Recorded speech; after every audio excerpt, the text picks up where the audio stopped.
We ready to go, Julie? This is a call to order for the November 19th, 2025 meeting of the Town of Woodside Planning Commission. And we'll start with the Pledge of Allegiance.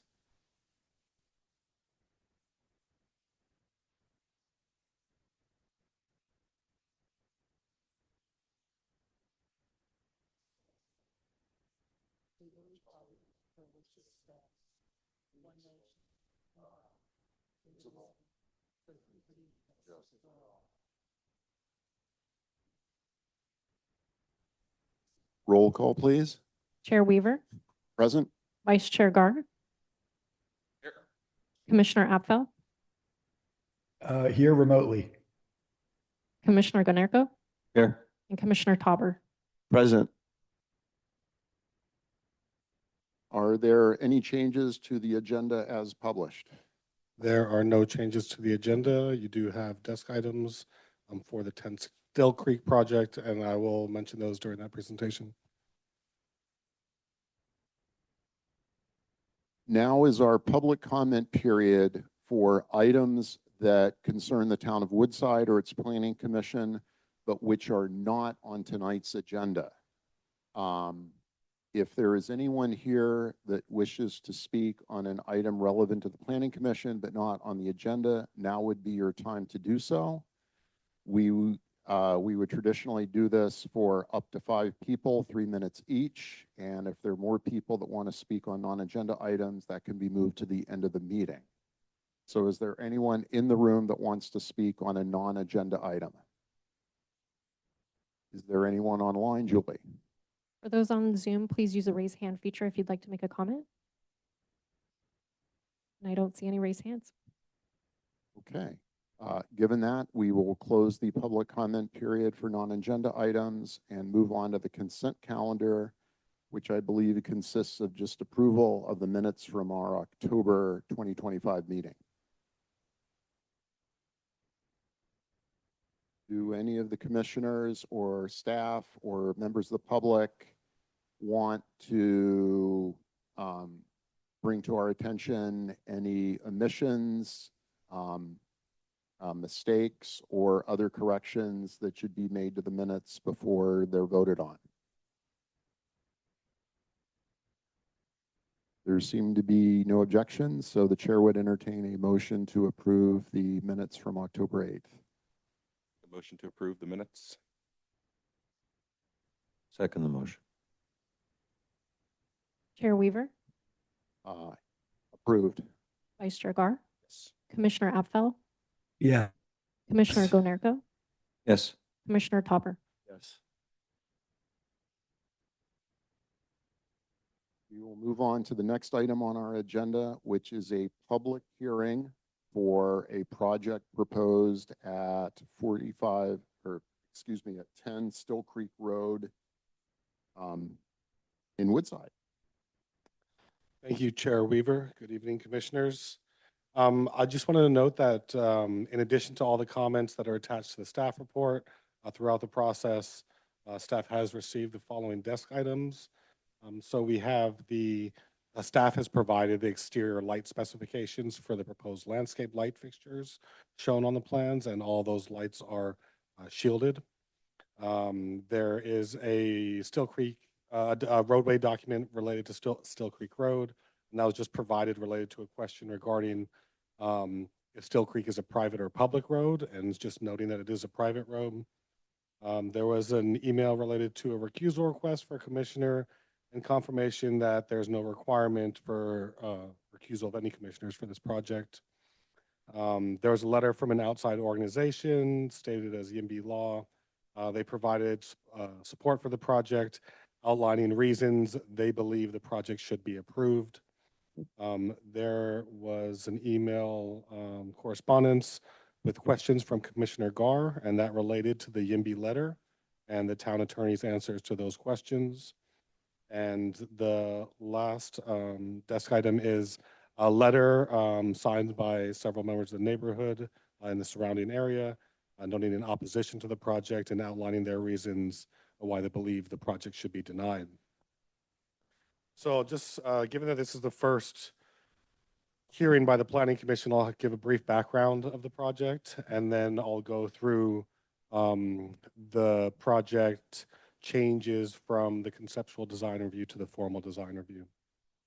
So back in December 2020 and June 2021, the ASRB completed a conceptual design review for a proposed project at the site. After that review, we're still in the middle of the pandemic, and like many applicants, this project was put on pause by the property owners. Near the end of 2024, the applicants returned and prepared to move forward with a revised project. That project maintained the previously proposed, in general, the main residence, garage, and attached ADU, but now proposed 2 additional ADUs that would be across the roadway. They would be in one structure, but they would have required variances to size, height, and location. So the ASRB provided conceptual reviews of that revised project on January 27th, 2025, and on March 3rd, 2025. The ASRB, letters of support from the outside agencies were provided during those hearings, as well as several residents in the area provided letters and verbal comments expressing concerns that the applicant did not go far enough to address the ASRB's recommendations. The ASRB, at the end of the conceptual design review, the ASRB commended the applicant for various parts of the project related to colors, materials. They commended the applicant for a multi-generational proposed development. They still shared concerns with the project, and they provided recommendations for the applicant to further address. While evaluating ways to address the ASRB's recommendations, the applicant prepared all of the materials required for the formal design review and the setback exception applications. They also installed story poles. And so, given that all those materials were provided and that story poles were installed, staff brought the formal design review application to the ASRB on November 3rd, 2025. We thought that this was a good way to approach the project, given that it gave the benefit of everyone having the ability to review all of the project details as well as the story pole installation. So during that review that just occurred a couple weeks ago, after a detailed discussion, many comments from the public, the 2 of the 3 ASRB members didn't feel that the applicants sufficiently addressed their previous recommendations.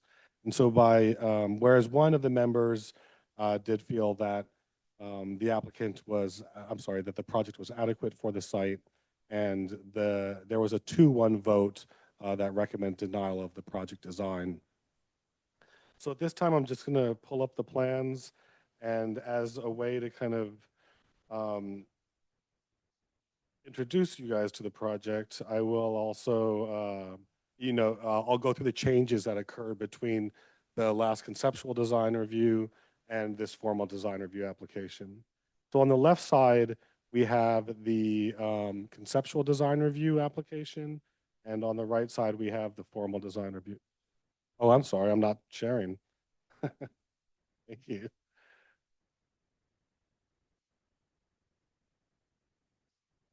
Okay. Yes. Thank you. Yes. Okay, so thanks for that.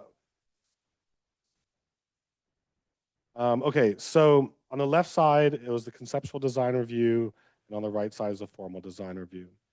I will zoom out quickly here just to kind of give an overall scope of the lot itself. You'll see this lot, it's a fairly large lot. Net, it's about 8 acres, a little over that. It is a bit unique that it is bisected by a private roadway.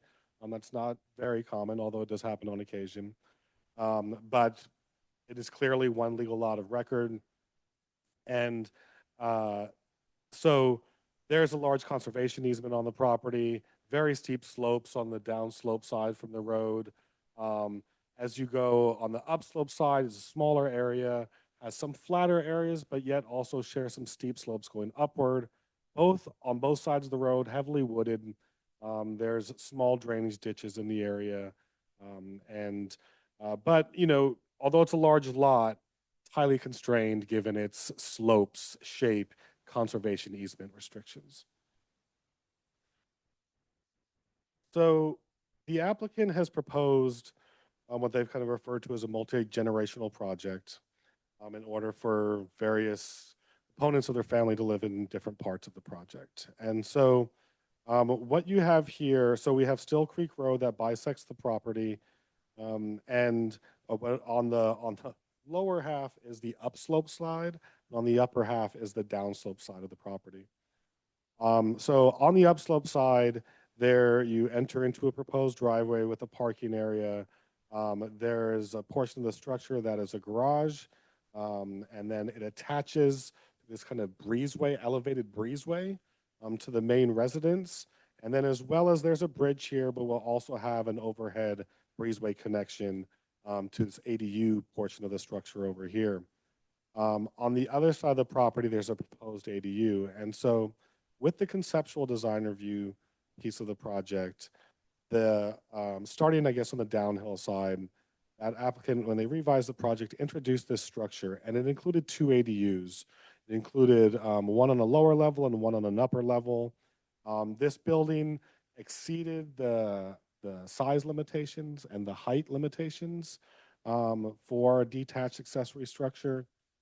They also proposed a carport right here in this area in front of the detached ADU. Going on the uphill side, also proposing a carport on the detached part of the, also proposing a carport here near the attached garage. This carport would have really been right up against that roadway easement line. Then the garage structure also included a full ADU. There was also an attached ADU structure, a multi-level ADU structure here, and the main residence. When they came back for formal design review, the applicant modified the size of the structure, the location. They also lowered the height of the structure. They were able to utilize relatively new portion of the code for ADUs on downward sloping lots. So they do comply. They modified it so there were no variants needed for that ADU in relation to height or size or location. They also removed the proposed carport in this location, so it's just uncovered parking area. And so it also removed the need for the variance for that carport structure. As you go across the road to the uphill side, they removed that carport structure here, removing the need for a setback variance for that structure. And then they maintained the garage portion, converted it to a smaller unit, looking at how the room configurations are, and provided as a JADU. And then with this structure here, this portion of the structure, they stepped back the upper level a bit, also the lower level, so they dug it more into the hillside a bit here, as well as the upper level shifted back a little bit more, provided another kind of outdoor deck space here, but it broke up kind of the monolithic elevation. I'll show you that when I get to the elevations. They also lowered the height of the main residence about 3 feet, so there was a variance that was required for the height to go over the 30-foot height limit.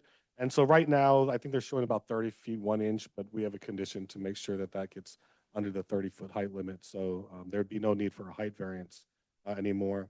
And just to quickly go through,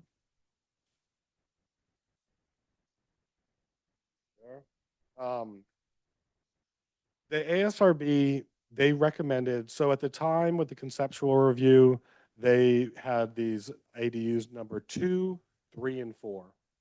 And one of the comments was that they asked the applicant to revise the location of the ADUs for 2, 3, and 4 to reduce the encroachments into the setbacks that are closer to the road, and look at other modifications that could reduce mass, bulk, and height, and minimize the visibility and prominence as viewed from the roadway. So in response to that, as I noted, the applicant decreased the size and height, and that made this ADU across the street, the detached ADU, compliant with the standards, and had a lower building profile. They also asked the ASRB, I'm sorry, the applicant to look at moving the garage further back. In doing so, there's this large grove of redwood trees that this breezeway bridge is kind of weaving itself through. In moving this structure back, they would have had to remove most, if not all of those trees, to have any real significant movement back. And therefore, the applicant, in the balance of looking at retaining the trees and creating less grading on the site, decided to keep the garage where it was. The ASRB asked the applicant to remove just the carport that was adjacent to the garage, and so that was this one here. In response, the applicant actually removed this one and the one across the road. One, just to help reduce the visibility of the one across the road, and two, it also removed the need for this setback variance. So what we are left with now is just the request for a setback exception. Main difference is a setback exception can get you as close as 30 feet in this case to a property line, whereas if you wanted to go closer to a property line than 30 feet, you would require a setback variance. And so the applicant has modified that project. The detached ADU complies with the ADU setback requirements.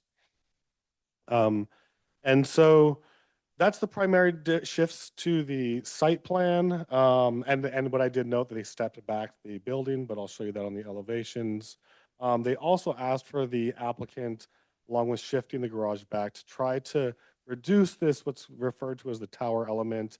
This is the level in which that you can provide this kind of bridge breezeway to connect to the main portion of the main residence.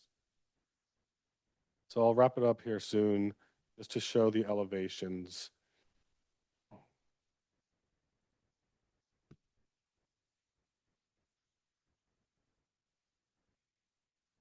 So as I noted on the main residence, so on conceptuals on the left side, they made some changes.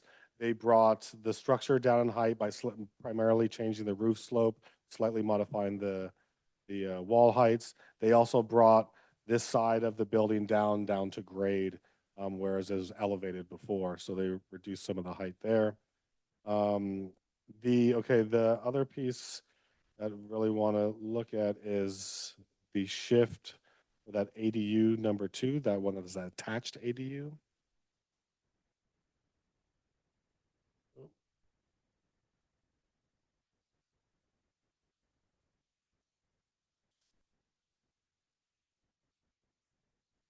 So best way to see it really is looking at that shift, is this west elevation. So this is what was previously proposed, this much taller wall here.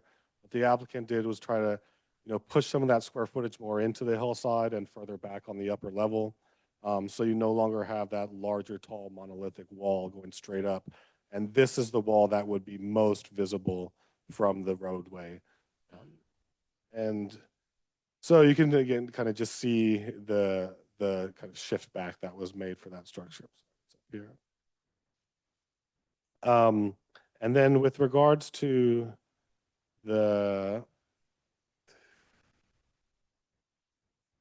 these are what was ADUs 3 and 4. So the roadway would have been over here. Here is the carport. And they've removed the carport, stepped this down to be a mechanical storage room area for the lower level of the ADU. And they've removed the carport, and this has now reduced itself in height as well as the size. The footprint cannot be as conditioned larger than 800 square feet.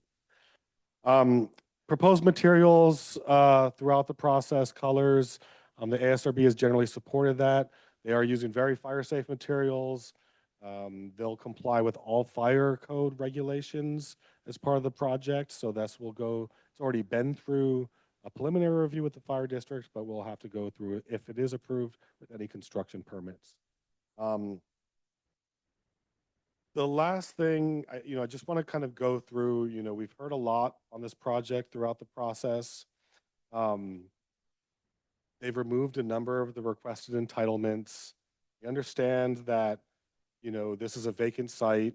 Any change, it utilizes a lot of the new flexibility and allowances for ADUs that are in the code. primarily the number of ADUs. So this is kind of part of the first wave of applications that we're seeing that have, not a main house and one ADU, but a main house and three ADUs. And so, part of that starts to enlarge what people see on sites. We've looked at, it is a large site, though it has its challenges. And it has, as I noted before, the steep slopes, the large conservation easement, the grows of larger trees. It is a project that sits lighter on the land. It really tried from the beginning to really minimize grading, but that required a lot more height to it. So they have accepted in doing some more grading to help push some of those buildings a little bit further down, which will comply with the height limitations. So we're just to the point now where the project needs the setback exception. It's 30 feet versus 50 feet.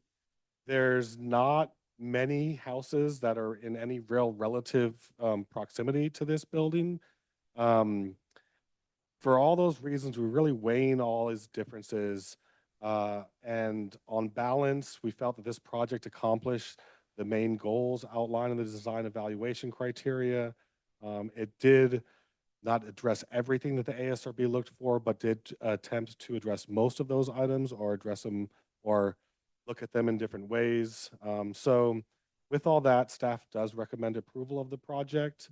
We are looking for a decision by the Planning Commission tonight. If the Planning Commission can choose to approve or deny the project, and approving to deny the project, we would look for findings to do that. And just to remind everyone, it's been through a lot and a lot of different hearings, and we really want to focus tonight on the project itself and the details, and not necessarily the individuals that are making these comments or participating in this. And if you don't mind, I'm getting a lot of phone calls. I'm just going to step out for 1 minute, please.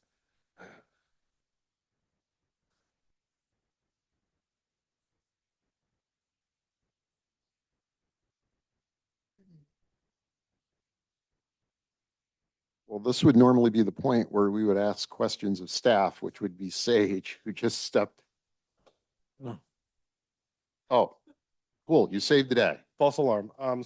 But that does conclude my presentation, and I'm happy to answer any questions that you may have.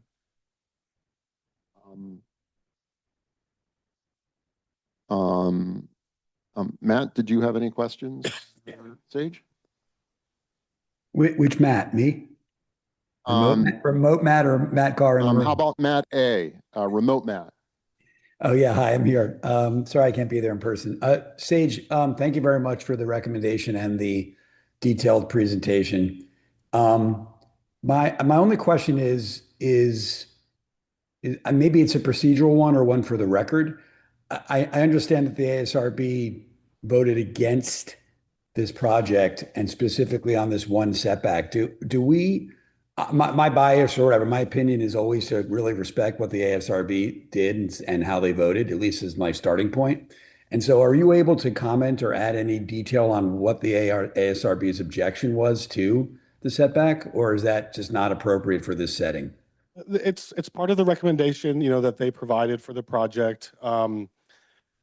They, although they still left in comments about the detached ADU across the road, at least one of them that voted against the project was expressed that they felt the one across the road addressed everything. So a lot of the primary concerns related to the location of ADU number 2, the attached ADU end of the garage. And those were the primary focus. They don't necessarily weigh in on findings for the setback exception, but in just looking at location, they felt that the project could have been a little bit further pushed back, but it was a split vote. So that's also sometimes that we see. It's not very common, but we did see that in this case. So with one of the members was recused as the applicant, one member was absent, and so we had 3 members left, and 2 of them recommended denying the design, whereas 1 supported the project and design. Okay, but procedurally, the only thing we're looking at tonight is that one setback exception. You're looking at you're looking at the entire project, Okay, and we are. all of that, those items are outlined in the staff report. with Mhm. regards to the design. It does meet the height, the floor area requirements and those things. So in terms of the exception, there's a maximum residence size exception, but that's really just a formula. And so the primary request for the exception before the planning commission is the setback. Okay, one quick follow-up, and I think I know the answer to this one as well, but I want to put it on the record. How are we supposed to look at the history of this project? Meaning, there's been a lot of modifications that have already been made. Are we supposed to give that some level of credit? Like, is it an all or nothing thing? Like, what's the standard given that the applicant has already made a lot of modifications? I think it's just at the point with the planning commission that you're looking at what's being proposed. You could, we really do want a decision tonight, so we just kind of don't drag this on to further hearings. But you could condition, if there's something that you feel can be quantifiably changed, you could condition that as part of the approval. Or if you had concerns enough, you could let us know which findings couldn't be made to approve. Okay, thank you very much. I don't have any other questions for staff. Richard, questions for Sage? So my question is in line with Matt's question. It was, what is the major reason that the ASRB, the two members, decided not to approve the project? So it was partially answered or totally answered. But if you could reiterate. Sure. I think it was primarily related to the locations of the portion of the structures for ADU number 2 and the garage. The ADU number 2 is the one The attached garage, the attached ADU on the same side of the. that is attached by the breezeway? Yes, and so the garage has a J ADU. And so when I say attached ADU, I'll be referring to the other piece that kind of that attaches to the garage attaches to the house. Was there any exception to the freestanding ADU that's also on the upslope? So that's the attached ADU on the upslope side. And then across the road is the one single detached. Right. And that's the That's fully downslope side. compliant. And that they didn't have significant concerns with that. Specifically, one of the members, she expressed, she kind of commended the applicant for the changes made there. And just a comment, I believe that the main structure, the square footage was reduced so that it's not maxed out I'd by have about to. 1,000 square feet or something. It's not up to the maximum. I do know that. I forget if there's been some minor changes in square footage there.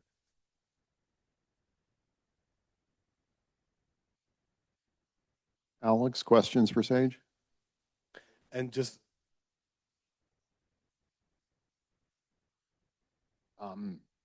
We would do questions for Sage, then the applicant has an opportunity to present. And then if during deliberations, we have further questions for Sage, we can ask for clarifications. and just always want to make sure we use our microphones, especially for those on Zoom. They can't hear us. Yes, thank you. All right, so you have no questions at this time? Okay. And then Sage, for myself, just wanted to get this clear. The project as modified, the latest version of the project as proposed, has 3 ADUs total. So it has one attached ADU, one detached ADU, and one J ADU. And the project as proposed tonight has 0 carports. It has 0 carports. And then regarding the site, when I visited yesterday and was looking at the surrounding terrain, I could not see any of the neighboring buildings or structures. And I believe there was a reference in the staff report to the distance to the closest adjacent home is, I don't know off the top, it's several hundred feet. I want to say the number was like over 700 feet. I believe that's what was stated, Okay. yes. Those were all the questions that I had. So, go back. Yep.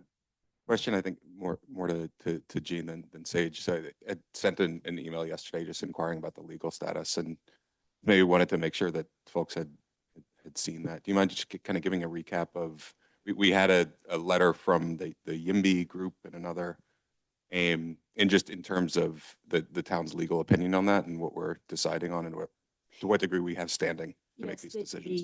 The email that I distributed to you was distributed out to the rest of the commissioners and is part of the packet as well.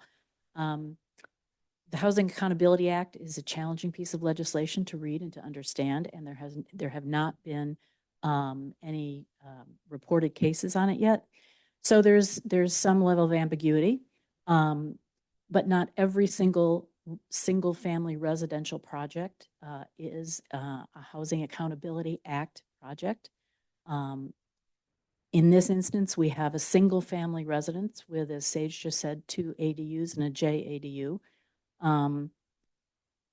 The Housing Accountability Act indicates that housing projects are residential or mixed use projects. It does not say single family homes. That's not the definition that's being utilized. What we've recommended tonight is that you make a decision on this so that we stay within the 5 hearing limitations of the Housing Act. And this would be the 4th hearing as far as we at this table see it, because there were changes made to the project. And when changes are made, you're looking at a different project than you looked at previously. So this would be your 4th. And then if there were an appeal, no matter whether you grant or deny, then the council hearing would be the 5th hearing on it if it goes up on appeal. And the 5 hearings apply to any. It's a streamlining issue, yes.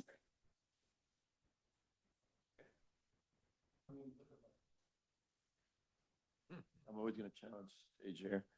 Sorry about that. Gina, after reading the 2 letters, I just want to make sure I understand. I read your letter. I get it. But what I felt was that the Housing Accountability Act requires the approval if the project is zoning compliant. But this project is not zoning compliant yet. From my understanding, this project, we still need to grant some size and setback exceptions. And once we do, it's ready to go. But as it stands right now, this project is not zoning compliant. Is that correct? This project they are requesting an exception, a setback exception, which they have the right to ask for under your zoning code. But it's not zoning compliant yet, is it? Well, if you grant the setback exception, it is zoning compliant and they can move forward. If you're asking me, can you only bring forward a project under the Housing Accountability Act that requires no exceptions? The answer to that question is no. People can ask for exceptions. Yeah. But if until we grant, does the Housing Accountability Act pertain to this when we haven't granted the exceptions yet? I guess what I'm saying is there's ambiguity in what are housing accountability projects. The real intent behind that legislation was to help solve the housing crisis in California, which exists in large part with the lack of affordable housing projects.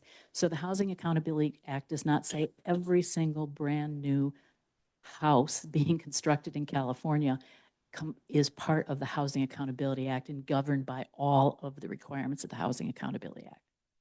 Okay, but what I got from your letter, and I just want to state for the record and follow up on Matt's question, what I got when I read these 2 letters is that there's no decisions for us to make. And the decisions for us to make are very clear. There are 3 decisions in front of us: the design review, the size, and then the variance, the setback exceptions. Those are the 3 decisions that we have to make today.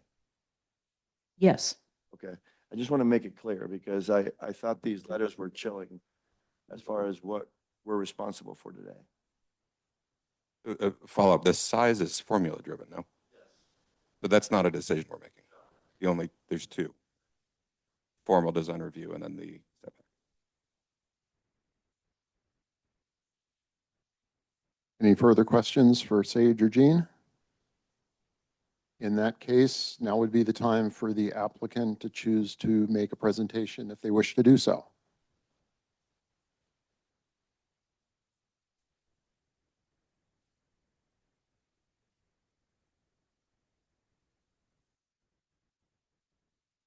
Thank you very much. I appreciate the opportunity to present our project to you. I want to speak to the very fundamental reason of why I want to build on 10 Still Creek. My father acquired this property in 1970. For over half a century, this has been our family's heart home, if you want to think of it that way, where I feel I am meant to be. Growing up, it was my big backyard, having hiked every inch of the property and beyond. It shaped my childhood, wild and free, in tune with nature, observing the rhythms of the land. It has shaped who I am as a person, cleaning roads and maintaining infrastructure for the communal benefit, demanding hard labor to keep it up. A price I have paid happily for the privilege of ownership and stewardship. It is because of these figurative foundations that I want to set down cement foundations. I want to raise my children in such a place so that they too can experience the beauty of it. I want the ability to have my parents and my husband's parents on site, on our property, to have a multi-generational family all together. I want to provide low-income housing for seniors, our parents, accessible units for them as they age. I want to provide affordable housing for integral members of our community, a teacher, for example. I hope that tonight we can focus on the objectives and guidelines, putting principles over personalities. Thank you very much to the Planning Department and to the Planning Commission. Thank you. All right, given that, we would move on to the public comment period. By the size of the crowd in the room and potentially those on Zoom, we want to ensure that everyone has a chance to speak. I'll just note that the architect is on Zoom and he may have a couple things to add. Oh, Dave, did you want to speak as well? Oh, Jim Baranski. Oh, Jim, yeah, Yes, if you don't mind, I would love to. Thank you. please. What I'd like to do, if you don't mind, is I want to share my screen. I want to give you just a short three-dimensional tour. Sage did a really nice job of showing the plans and elevations, but I thought it might be useful to kind of view this in the third dimension. So if you don't mind, I'm going to share my screen for a second here. Okay.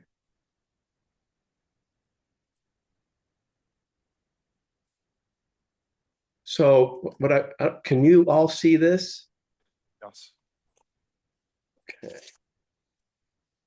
So what I wanted to do is to start giving you an overview of the site. And part of this, I think, is to help sort of convey the challenges, the sort of singular challenges that this site presents. So here I'm showing you an overview in 3D of the entire almost 10 acres by the time you measure it up. And of course, I'm showing this without the trees. But the other thing I want to show you is sort of the site from the side. As you can see, this is a very, very steeply sloped site. There is about 400 feet of elevation change from the very top down to the very bottom. And then in an unusual circumstance, this roadway actually cuts the site almost like 3/5, 2/5. And so, but what the issue is that what that yields is a relatively small area to build on. And when I've walked this site multiple times and we had the topography and we started looking at setting aside all of the steeper slopes, the only areas that were really suitable to build without getting on the slopes that were over 35% is this bench that is right about here. And then there's a couple of areas down here toward a little bit closer to the road that were flat enough that we could go ahead and build on. And even with the main house being on this bench, that bench really isn't quite big enough. And so one of the things we thought we would do, and I should mention that from the very beginning, the design of this of this house has always been driven by that special relationship that David and Kristen have with the site, and especially Kristen. And one of the things that we really wanted to do was to protect the slopes and protect the trees. And so we selected the areas to build based on where the slopes were shallow enough that we didn't have to set those aside. And so that's what we did. But even at that, where the main house is, that bench is not quite big enough. So what we did is we elevated that because it's very close to the backside of the steep slope of the hill. We elevated it on piers so that the water could drain from the top part of the site underneath the building to make its way down to the bottom part of the site and then drain around ADU number 1. The advantage of doing that for us, of course, is having as light a footprint as we can on the site. But what it allowed us to do is to cantilever the house a little bit over the top of these piers so that we had actually a big enough footprint that we could build a normal size residence, which we did. I will say this, because of the formulas that and you guys have a very unique formula for calculating areas. It's this bulk formula. This part of this house being elevated on piers like this actually drives that area calculation. It's not necessarily a direct relationship to livable square footage. It's this more relationship to us having to elevate the building, and because of that formula, it pushes those numbers a little bit higher. The same way with the garage. We tried to get the garage as far away from the property line as possible. But again, we didn't want to start getting back into this hillside too much, which we are getting into. And what I'm going to do to give you a little more context is I'm going to put the trees on so you can see where they're located. Now, of course, this is not all the trees on the site. These are the ones that were surveyed that are around the building area. But you can see where we have this garage actually goes back into the hillside.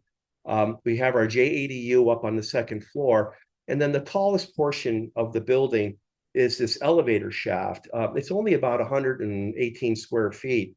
And it's located, approximately 100 feet from the center line of the road. So from this tallest portion to here is about 100 feet. That is the elevator that allows us to get up to the level that we can have the bridge, which, as you can see, travels through this stand of redwoods right here. And as you go through here, you can see the redwoods on both sides, and that brings us into the main body of the house. The other main aspect on the south side then is this ADU. This ADU, originally we had basically a 2-story facade from the front face of the building. What we have done is taken the second floor and pushed that back 8 feet. So you can see this face of the second floor is now pushed back 8 feet from the first floor. And so we no longer just have that flat 2-story facade. We still have this element, this vertical glass element on the side, which is a repeat of the vertical glass element here. If you've been to the house just up the hill at 95, that house was built probably in the 70s. There's a very similar large glass feature with the same exact colors of windows, same kind of windows. They are the industrial steel sash looking type window. And that house was built by Kristen's father, as well as the house the addition they built next to it. And so That house just up the hill was actually sort of the inspiration for the design of this one as well. I'm going to take you then across the street to the lower ADU. This is the one that will be 800 square feet. Again, we got rid of the carport, so we just have an on-grade parking. You can see we lowered the building, and that's why there is this ramp that goes down from there. The issue here is that we had to perch this up on something, so it's on a basement. It's on a basement just so that we can have a normal relationship, or as close to normal relationship, of the first floor with grade. And so I think this probably gives you a feel for, in the third dimension, what it is that you might see as you're driving up. And also consistent with the Woodside architectural residential design guidelines, the building does, I think, what it asks us to do, which is to step up the hill with the grade and try to, to weave through the site. And that, along with the colors that we've selected, the dark gray browns, the sort of Navajo red of the color of the windows. These are classic colors in a wooded site. I think that this building will blend very nicely with the textures and the colors of the site.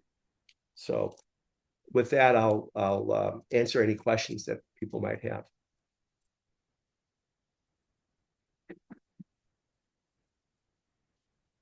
Commissioner Gar, you have any questions for the architect?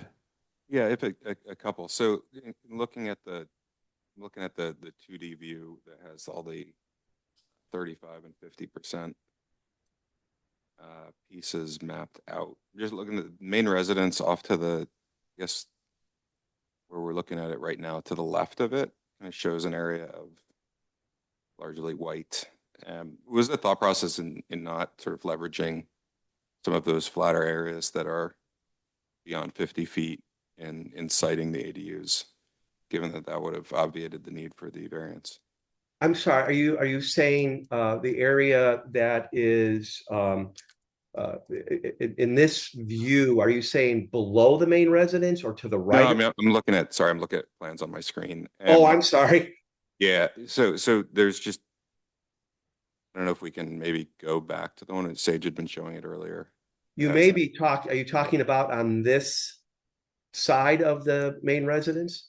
Yeah, and he was, yeah, in that area. Oh, well, because we are getting, I mean, you can see I'm already, and this is what I was trying to avoid. And we had to lower the house to try to stay out of the steeper slopes, but we are now getting into it here, which I prefer not to do.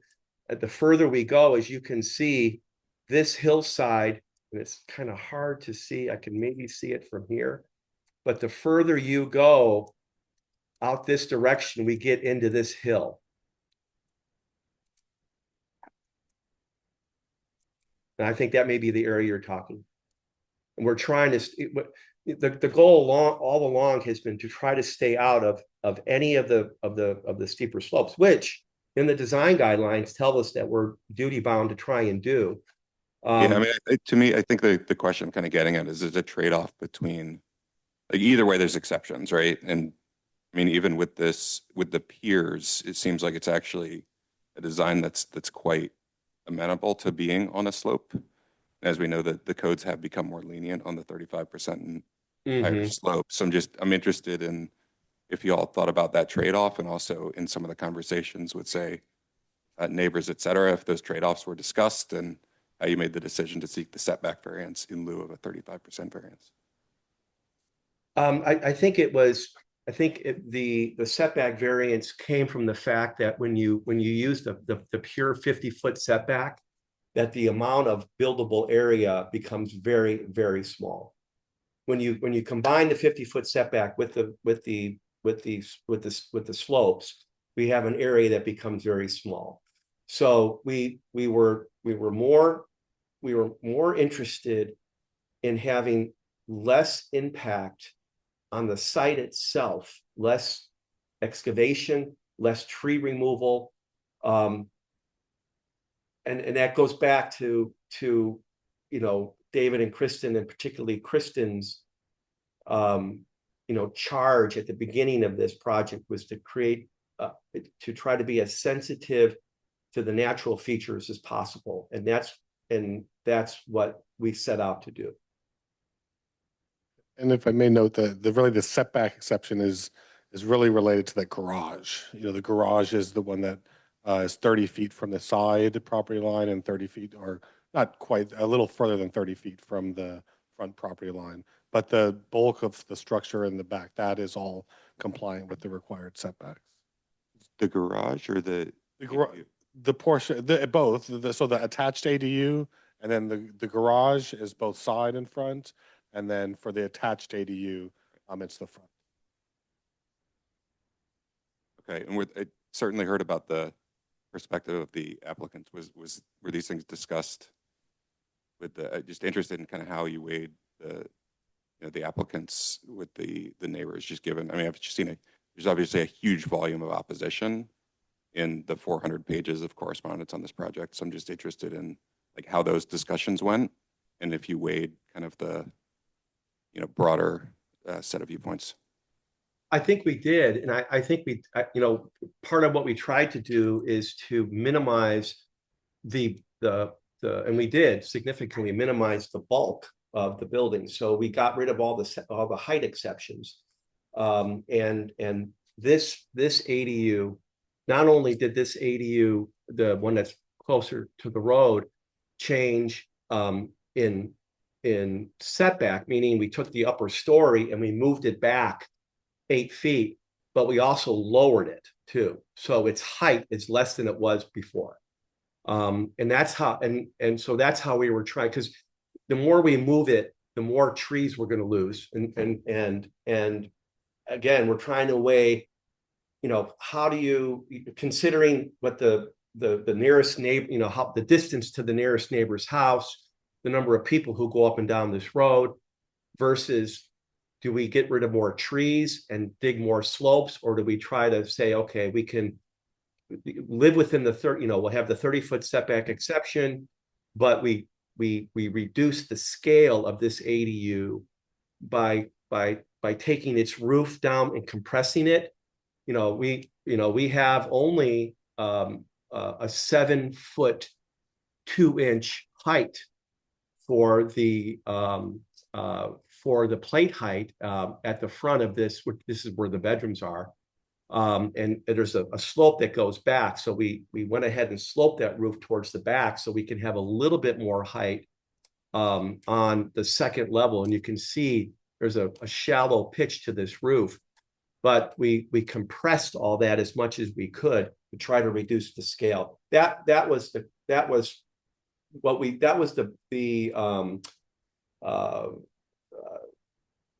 sort of the calculus of, can we do that, make that compression, move that second floor back up the hill at the same time without having to do a lot of tree removal and a lot of additional grading.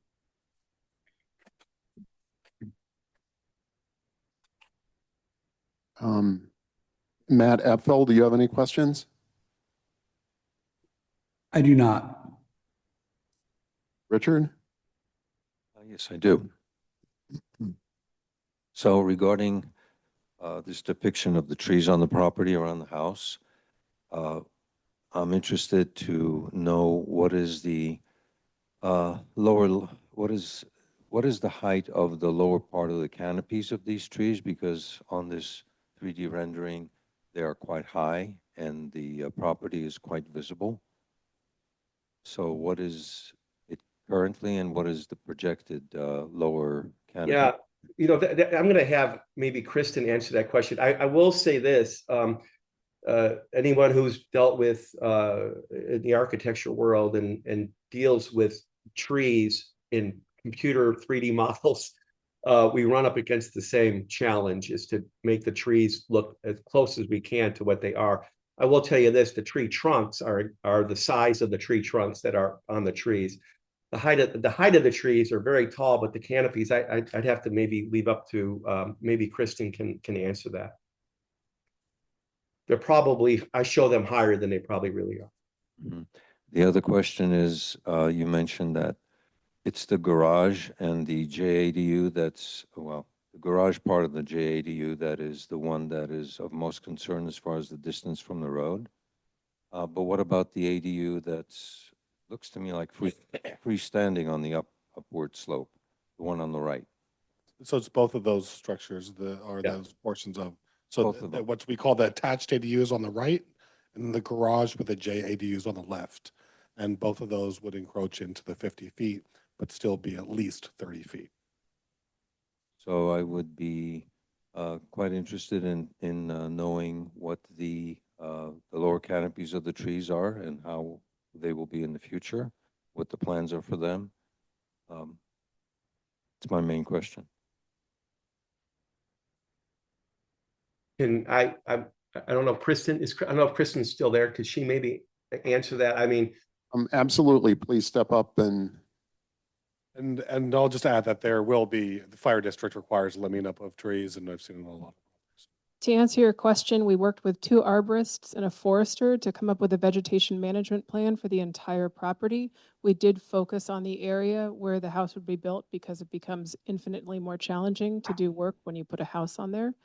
And we had many of those large trees trimmed up, and that was also based on the recommendations of the fire department for fire safety, taking into account the elevations of the buildings that would be in place to give proper clearance for those buildings.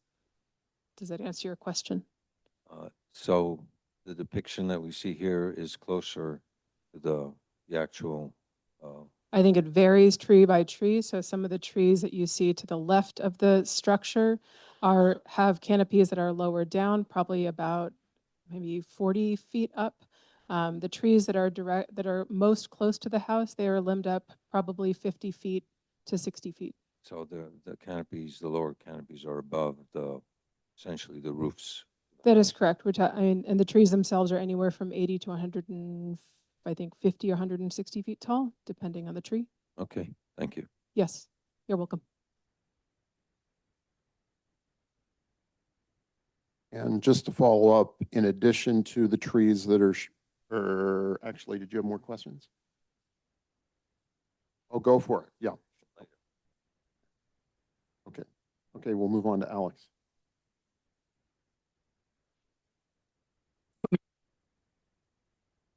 Okay, my only follow-up question is, and I believe that the architect mentioned this in his opening statement, when I visited there yesterday, there were a whole bunch of mature redwood trees in addition to the ones that are shown in this computer rendering. So the site is actually quite heavily forested. And so could the owner or the architect please confirm that? I mean, are those trees going to be retained, or are these the only trees that are going to remain once the site development's complete? Kristen, maybe she can answer that, I think. Sorry to make you get back up again. Sorry, can you repeat that question? When I visited the site yesterday, it seemed like there were many more mature redwood trees in addition to the ones that are shown on this computer rendering. And I believe your architect mentioned in his opening statement that he added in the computer model primarily the trees that are closest to the structure. That is correct. So are there other trees that are there now that are going to remain after the project is complete? You mean on other areas of the property? Well, yes. So the short answer is yes. As I said, we have a vegetation management plan that will be implemented in stages. That is our hope, and that we can bring the property back in its full, probably over the course of many years, to what a healthy, mature redwood forest. So the trees that have been removed were dead, dying, diseased, or damaged so that they were structurally dangerous. I can also add a bit, there's some trees that are like within the footprint of the buildings that would be removed. But primarily the rest of. Right, I assume that the ones that were within the perimeter of the story poles would be removed. There might be a couple, I'd have to double check the plans, that are really close, but otherwise, the majority of the trees will be retained. And as the applicants noted, they went through a whole a vegetation management plan with the fire district in the town. They're implementing that over time. That was it for my questions. Do any of the commissioners have further questions for the applicant or the architect? Okay, one follow-up question then. So for the architect or for you, sorry, I forgot your name. My name's Kristen New. Kristen? Yes. So my only concern in regards to the setback variances, and I don't exactly know what the public will be discussing as far as their objections, if there are any, would be, are there some kind of vegetation that can grow in a redwood forest other than redwoods that can flourish and be planted in front of the closest structures that we're looking at here? We could certainly explore that. My only hesitation to that is we would be putting back hazardous fuel into the Sorry, same, we would be putting back hazardous fuel into the same footprint that we just cleared per the fire department's instructions. I'm happy to consider that, though. There are some plants that thrive under redwoods. Okay. All right, that would be my comment. Okay, thank you.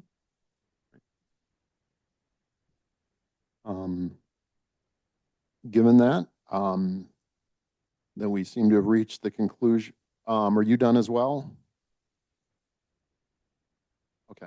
Yeah. All right. So we will close the applicant's presentation and move on to the public comment period. We want to give everyone tonight a fair and equal chance to speak. So we will be running a timer. And so please come up and let us know your opinion and be respectful of the commission members, your fellow residents, and the applicant. And if you come up, it's your turn, and you 100% agree with what the previous speaker said, you are free to express that thought and not use your full amount of time. And I believe we had a request, and we are going to allow people to yield their time to one of their fellow residents or fellow members of the public. And we will be trying to do that to the best of our ability on the honor system. But please give us some forbearance on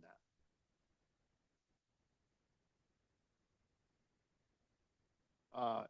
Julie told me that request came in, and we've done it in the past. And we'll see how well it works. And so if you are present in the room and wish to speak, just form a line up the center aisle and come up to the microphone. And we will alternate the people that are appearing live with those that are in the Zoom room, just so they don't feel neglected. So, ma'am, please go ahead and let us know what you think. For more than 5 years to the ASRB.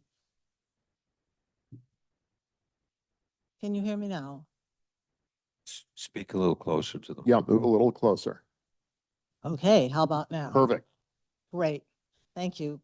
For more than 5 years to the ASRB, and tonight to you, Kristen and David have presented a dream.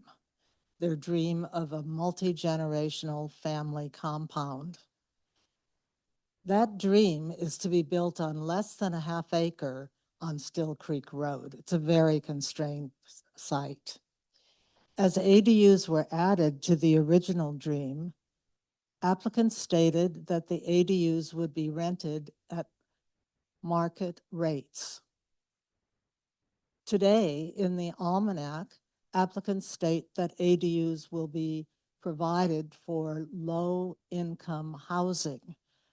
Both things cannot be simultaneously true. We ask for you to realize that the issue before you tonight is not housing versus opposition. It's simply this: can this exception-ridden, dependent, multi-structured design be in fact reconciled with the town's legal obligations and the neighboring property's rights? That's the question. It's simple. Good evening, Commissioners. I am Joan Main. I live at 7 Still Creek Road.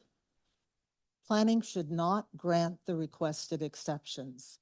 That is the position of the neighbors in opposition. Importantly, the current design appears to be a zero-sum answer. It is in fact not consistent with the town's long-term land use patterns, and it harms the communities. Importantly, there are design options, and what we seek is a balance. You are charged with making 5 positive findings of fact before you accept or deny the exceptions. If even one finding fails, you must deny the exception. We will show tonight that the facts show that all 5 findings fail. And additionally, we will show you that CEQA must be considered and that an EIR is mandatory. We will briefly explain that the assertions by outside organizations are not applicable. We've already heard that from the town attorney, but we'll explain it as well. We ask that you allow our 8 presenters of fact to go in sequence because it will make more sense and help your decision-making. Thank you very much. Go ahead and put your first person up there if you wish. Absolutely, Phil.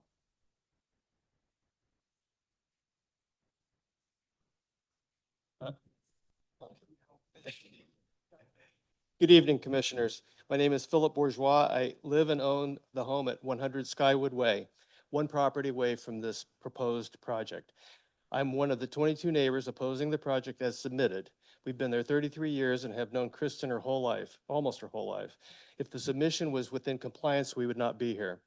The submission is not a single-family home and ADUs. It seems much more like a condo complex, but built in the serene second-growth redwoods.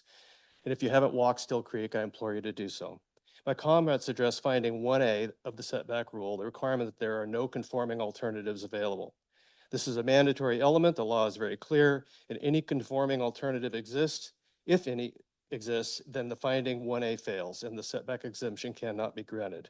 A conforming alternative absolutely exists. Staff acknowledges that this steep, heavily wooded, environmentally sensitive site, the applicant acknowledges the same thing, but they use those constraints backwards. They argue that the site is so constrained that they must substantially invade the setback, but that's not how the municipal code works. The code doesn't require the ideal design or the largest design or design that maximizes the number of structures. It only requires the design stay within the required setbacks.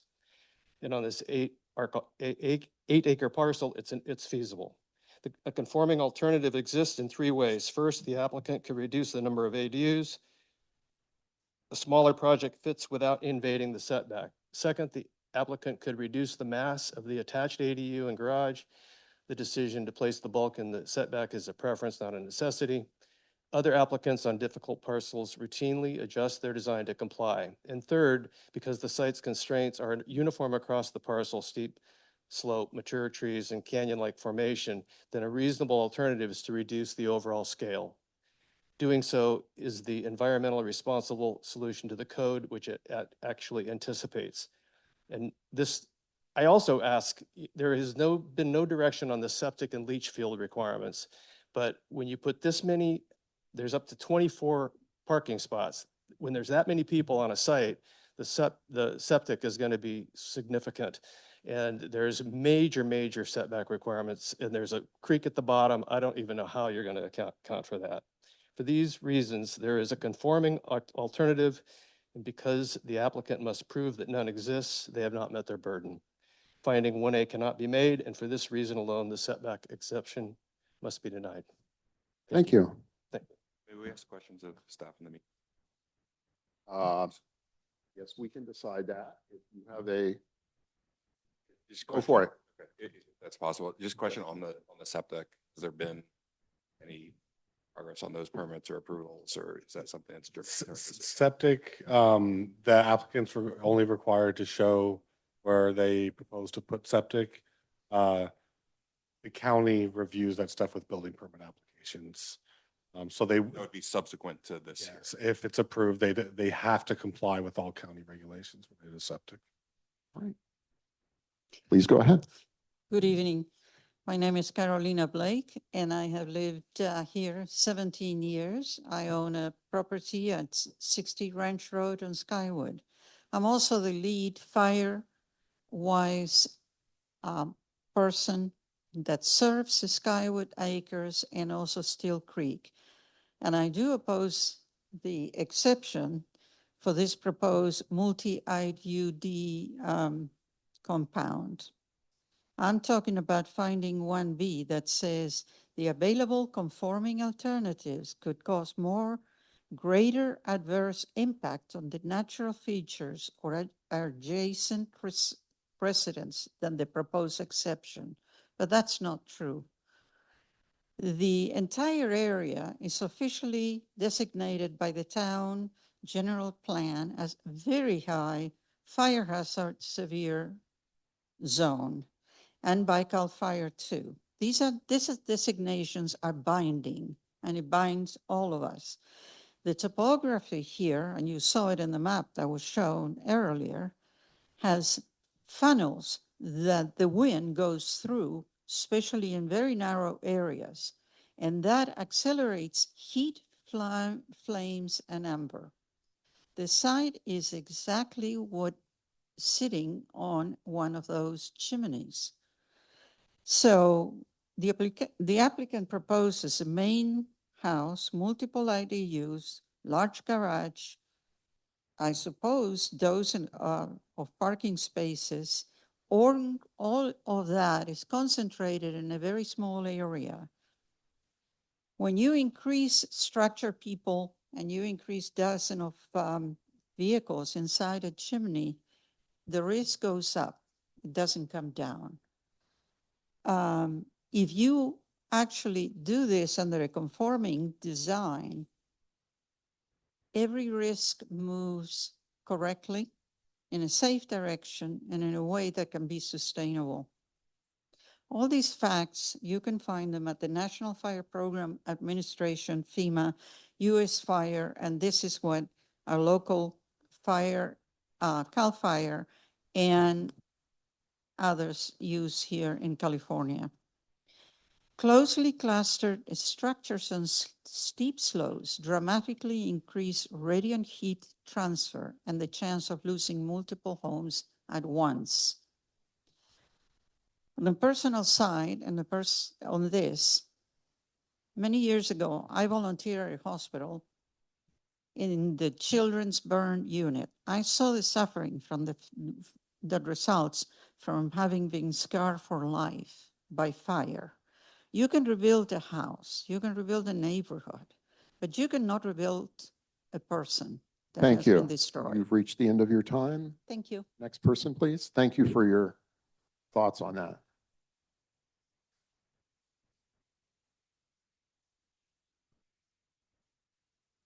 Hello, my name is Aaron Amy, and for the past 10 years, my wife Jandy and I have owned the home at 45 Still Creek Road, and we oppose the proposed compound.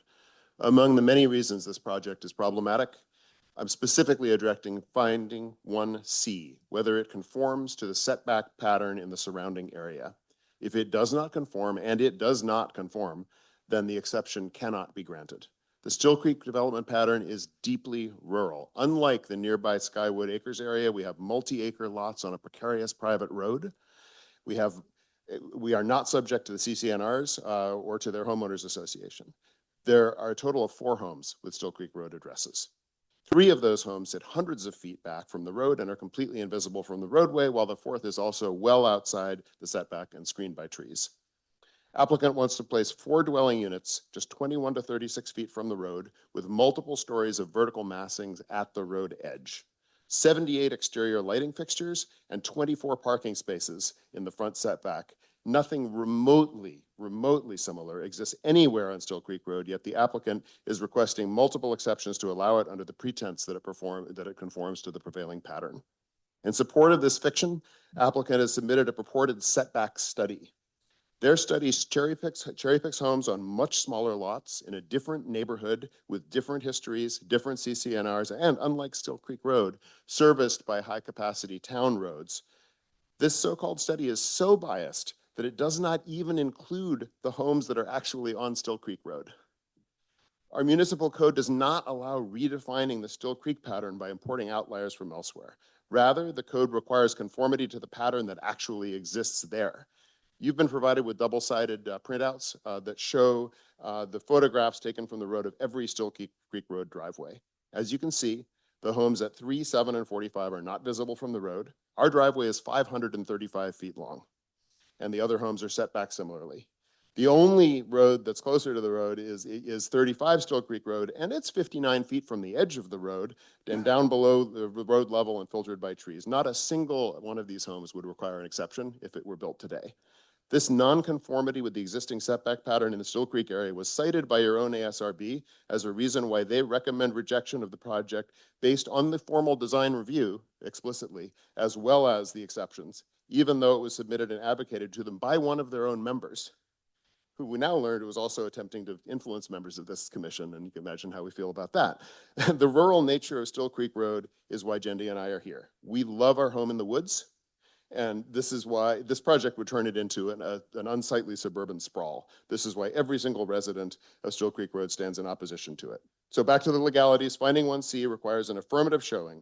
To approve, you must find that a 4-building, multi-story compound encroaching 21 to 36 feet from the road conforms to an area where homes sit back hundreds of feet and are invisible. Thank you. You've or reached barely the end of your visible. time. You cannot make that finding, and because you cannot make it, the setback exception must be denied. Thank you. Next person, please. Good evening, Commissioners. My name is Hans Main. For many years, I've lived on Still Creek Road. I'm adjacent to the subject property on the downhill side.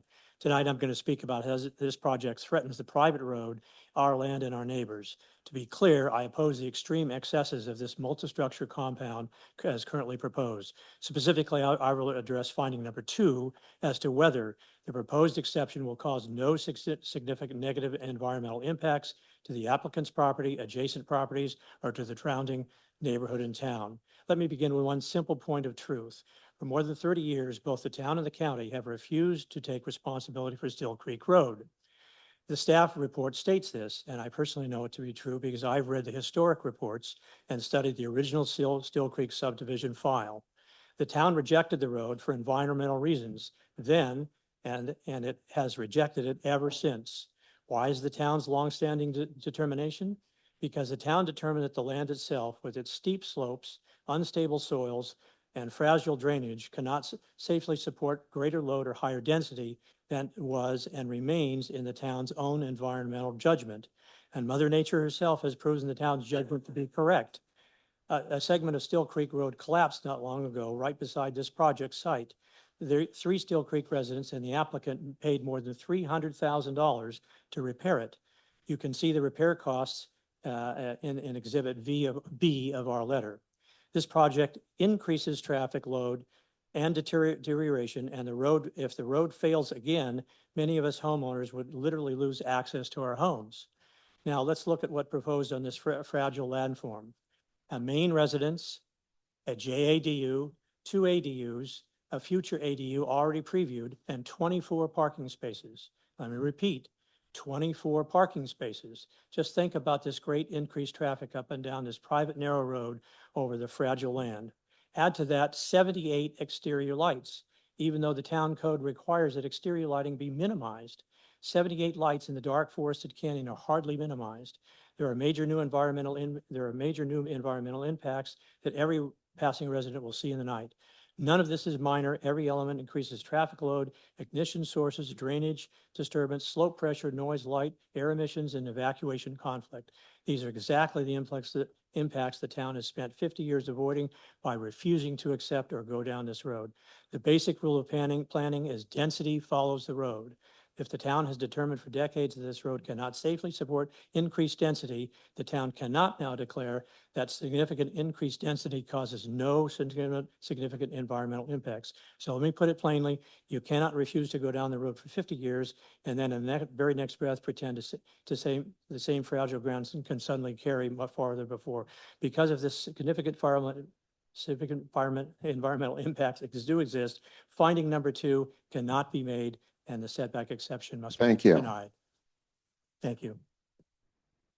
Next speaker, please.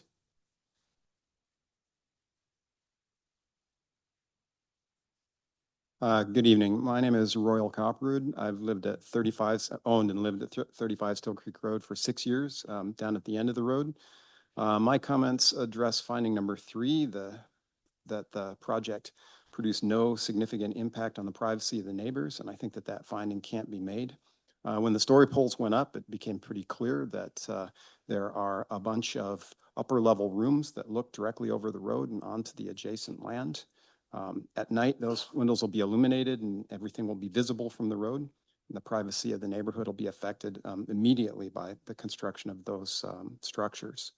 They pushed the ADU and the JADU in the garage close to the edge of the road, and they put tall portions of the project directly in the line of sight from the road to anyone passing by. And it's permanent, irreversible loss of privacy. And the reason the other structures are so far from this one is that they are set back from the road. So it's not a single family residence, it's a multi-structure construction compound. The residences will bring many more cars into the neighborhood.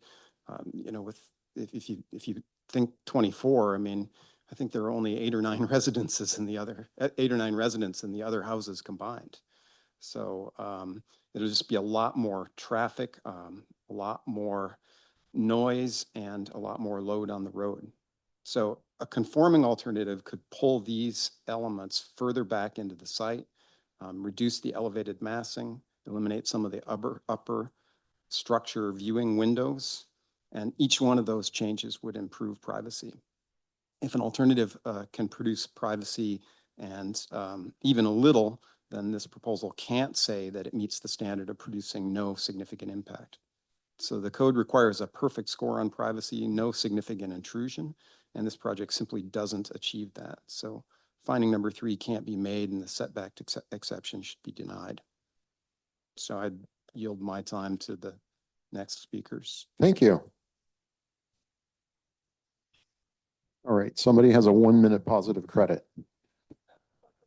Good evening, Commissioners. I'm Dr. Simon Klemperer. I'm the owner of 3 Still Creek Road and a resident for 25 years. I am also Professor of Geophysics at Stanford University, where I have taught since 1990 and carried out research on the California fault structure.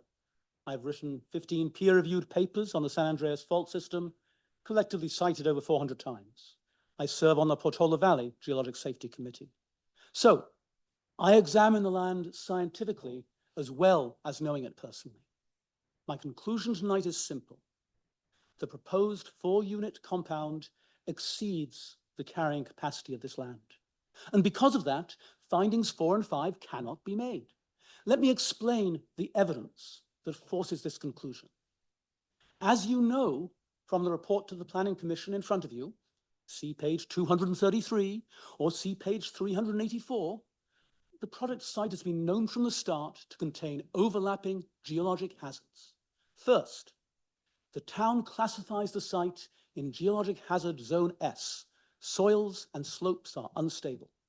The mapped geology in front of you on that sheet shows the proposed buildings sit directly on active landslides and/or on dormant landslide deposits that our general plan notes can be reactivated under present conditions.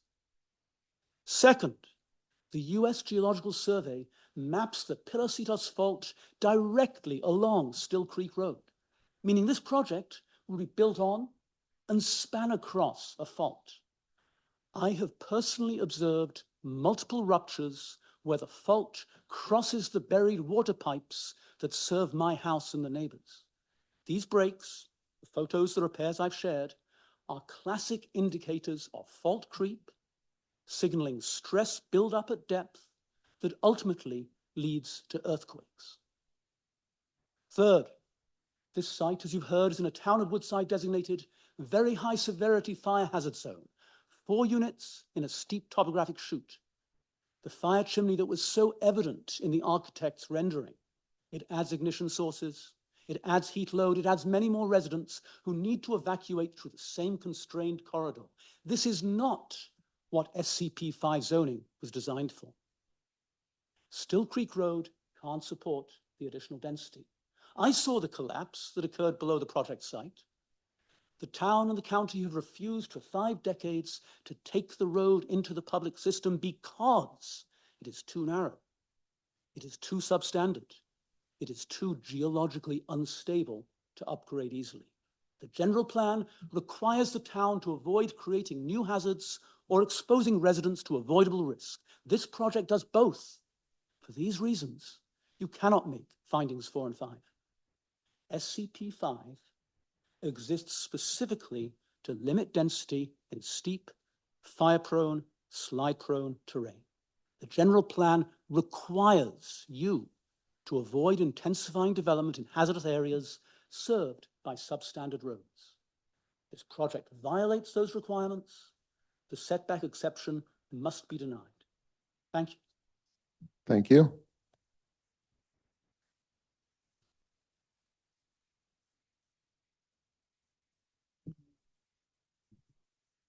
Oh, I prepared something to say, but I lost my voice. So I'm going to ask my husband to read on my behalf. Thank you. Hello, Jendi wanted to address an issue that cuts across every required finding, which is credibility. Your findings must rest on objective, verifiable facts, but many of the facts that you've been presented with and are asked to rely on simply cannot be accepted. And I'll highlight 5 examples among many. First, in late 2004, applicant removed over 60 trees, including large, healthy redwoods, before any review of structure placement. They're now arguing that the remaining trees prevent them from using code-compliant building locations. You heard that, oh, they're all damaged. Well, look at the arborist report. It simply says any tree that's in a dense redwood forest is inherently unhealthy, and therefore all of the trees could have been removed. Any of the trees could have been removed. What they did is they cleared that site, and then they're saying they can't move it because it would interfere with the trees they didn't already cut down. Second, instead of reducing mass as the ASRB recommended, applicant manipulated labels. When ADU was renamed storage / mechanical with no physical change, subtracting 800 square feet on paper only.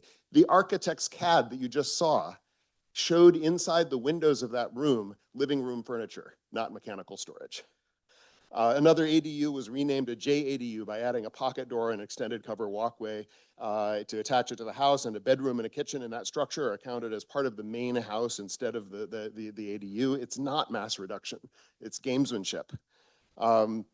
Similarly, the applicant claims that tower height and detached ADU location cannot change due to ADA requirements, but no ADU requirements apply to ADUs in this context. Fourth, at the March 3rd ASRB meeting, applicant agreed to preserve the historical emergency exit for 7 Still Creek Road, but their current plans have an exterior walkway that blocks access to it by any vehicle. And there's some confusion over the carports. If you look at SK1 and SK7, SK14, they still say covered carports, I believe, even though we're hearing that they're not there anymore. So these really strike at the core of the required findings. You can't find no feasible alternatives under finding 1A when the constraints were created by the applicant with the trees. You can't find reduced massing under finding 1B when only the labels change, not the bulk. You can't find no privacy impact under finding 3 when the true nature of functional dwelling units is disguised. You can't find SCP-5 consistency under findings 4 and 5 when density is increased through relabeling and misrepresentation. And as I mentioned before, you cannot find setback conformance when applicant's purported study excludes the actual Still Creek homes. In view of this pattern, the purported facts preferred by applicants are simply not credible. And when the factual foundation fails, the findings fail.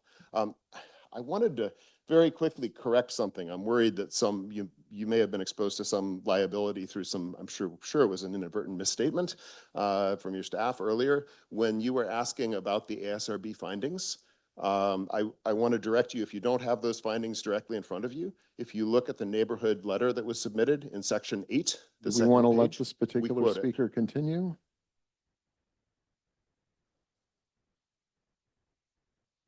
Right, we do have that report in our 400-page packets. Okay, I just, exactly. And I know that's a lot to read on a short notice. I just want to point out that they specifically rejected under the recommended denial of the formal design review. And they also had a list of different things that they were requiring, not just the setbacks, but the massing, the distribution, there's a panoply. And the Yes, we exterior noted lighting. that. Okay, Okay, thank you. thank you very much. Next person, please. Before my time starts, I'm going to do what Mr. Gar said. You wanted me to preface our remarks if somebody was going to yield their time to me. Yep. Ms. Camacho is going to give her time to me. Okay? Okay. All right, good. So good evening, everybody. I'm Carrie Madrid, and I'm here tonight solely in my capacity as a 30-year homeowner and a resident of Skywood Acres. The issues before you tonight are personal to me and my property rights. I oppose the project and ask the commission to deny the exceptions and the project. In addition, I'm here to talk to you about CEQA because your meeting notice incorrectly asserts that the Still Creek project is categorically exempt from the provisions of CEQA pursuant to section 15303 A and E. I submit to you that CEQA does apply to this project, and it requires that an environmental impact report be completed and considered before any exception can be granted. For subsection A to apply, the exemption to apply, there is a limit of 2 dwelling structures on a parcel. The code language, quote, says, 1 single-family residence or a second dwelling unit. This limits the number of structures on a parcel to 2 dwelling unit structures. If there are more than 2 dwelling units on a parcel, the exemption does not apply, and CEQA mandates the completion and review of an EIR before any exception can be granted. Now here, you've already shown it up on the screen earlier. Page 166 of the packet shows that there are 4 structural dwelling units on the property. And because the project exceeds 2 dwelling structures, the categorical exemption from CEQA pursuant to 15303 does not apply. Now, even if you don't accept this analysis, CEQA would still apply to Still Creek project because the project's unusual circumstances, all of which you've heard tonight, would have a significant negative effect on the environment, thereby precluding the application of the exemptions. In the case of Berkeley Hillside Preservation, the city approved a building of a massive single-family residence and an oversized garage that was unlike anything that had ever been built in that neighborhood. The city concluded that 15303 A&E exempted the project from CEQA because there was only 1 single-family residence and a garage. However, the California Supreme Court, they held that if an opponent to a project can establish that the project would have a significant effect on the environment due to unusual circumstances, then the CEQA exemption provided by 15303 A&E would not apply and an EIR would be mandated. The massive Stills Creek compound is unlike anything in the neighborhood. The evidence presented this evening convincingly demonstrates that 4 to 5 dwelling units with 24 parking spaces too close to the road on unstable land are unusual circumstances that will have a significant effect on the environment. And why is this? Because more people than usually on a single parcel creates higher density, creates a traffic load, road wear, evacuation congestion, slope destabilization, drainage impacts, noise, light, and air pollution. It also includes additional or adds additional wastewater and fire danger, all of which undeniably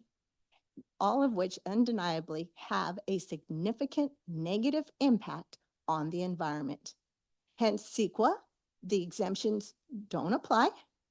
The Still Creek project requires an environmental impact report, and this commission cannot grant the exceptions to the setbacks or the size without first considering the contents of a report and making the report available to the public.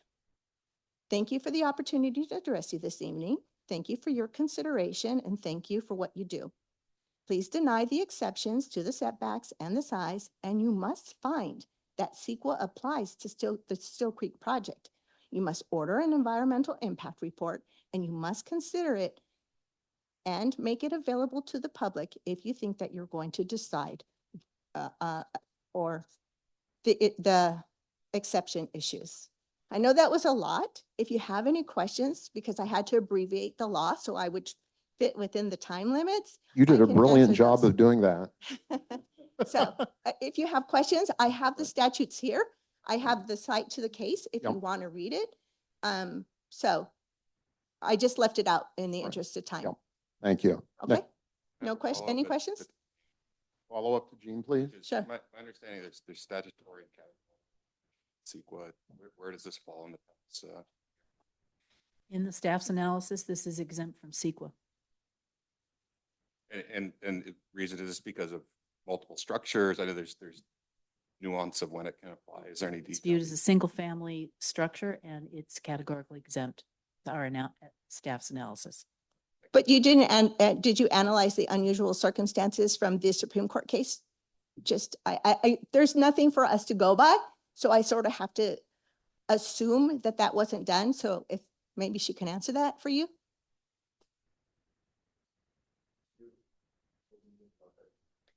It's staff's analysis that this is a categorically exempt project. Respectfully disagree with the speaker. I think So it's, do understand. Okay, next speaker, please. okay, thank you. Thank you. Good evening. I notice we have 1 minute additional time. May I add that? So noted. Thank you very much.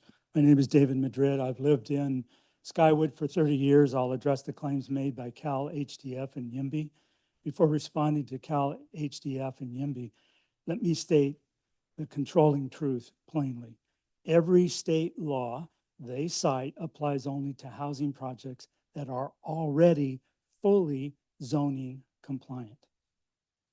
But this project is not that. Everyone, including Cal HDF, admits it is not. And it cannot become compliant unless this commission grants multiple exceptions. That is why we're here tonight. Cal HDF and YIMBY try to skip this foundational requirement. They build their entire argument on a false assumption that the project already complies with Woodside's zoning. It does not. Once you remove the false assumption, every single one of their legal claims collapses immediately because none of those statutes apply to a non-compliant project. I have 5 brief points. First, the Housing Accountability Act does not apply. Cal HDF claims HAA forces you to approve this project, but their reasoning is pure circular logic. They say the project is zoning compliant. Therefore, you must approve it. Then, in the very next sentence of their letter, they admit that the project is compliant only if you grant the exceptions. But that is the issue before you tonight. A project cannot be compliant based on zoning exceptions. It does not and cannot qualify for. The HAA protects only projects that already comply with objective zoning. This one does not. Second, YIMBY's large lot claim also fails. YIMBY argues that the parcel is big enough to make the project compliant, but the parcel size does not erase the setback requirements. Parcel size does not erase maximum size limits. Parcel size does not transform a non-compliant project into a compliant one. If you build in a setback, then you are in the setback, even if you own 8 acres. Third, the government code's 5 meeting rule does not apply. The 5 meeting rule applies only to zoning compliant projects. This project's not compliant, so the rule never starts. Cal HDF and YIMBY simply skip the threshold requirement, hoping no one notices. Fourth, YIMBY's claim that the setback rule is subjective is factually wrong. They say Woodside has to choose which street to measure from, but this parcel fronts exactly one road, a narrow, steep, dead-end private road. There's no second right of way. There's no discretion. You're into your 1 minute. Yes, sir. There's no subject choice. Arguing about which street is like arguing about which door to use in a room that has only one door. And finally, YIMBY's letters are relevant to the question before you. The commission is not deciding whether a home or ADU may be built. You're deciding whether the applicant gets exceptions to size and setbacks. Their letter threatens litigation, but it does not address a single required finding. Here's the bottom line. None of these state law arguments even come into play unless the project first meets Woodside's required findings for a setback exception. Thank you for your patience and your hard effort tonight. We appreciate it. Thank you.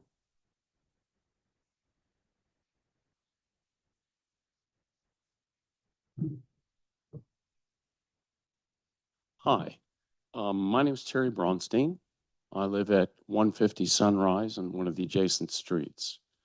My wife was a member of this commission for about a decade, and the ASRB before it. She would come home from these meetings and we'd talk about them. And she consistently explained to me that the purpose of this commission was essentially to defend the rural character of Woodside. We have here a project which for all the world looks very much like the projects I grew up in the Bronx, in New York City.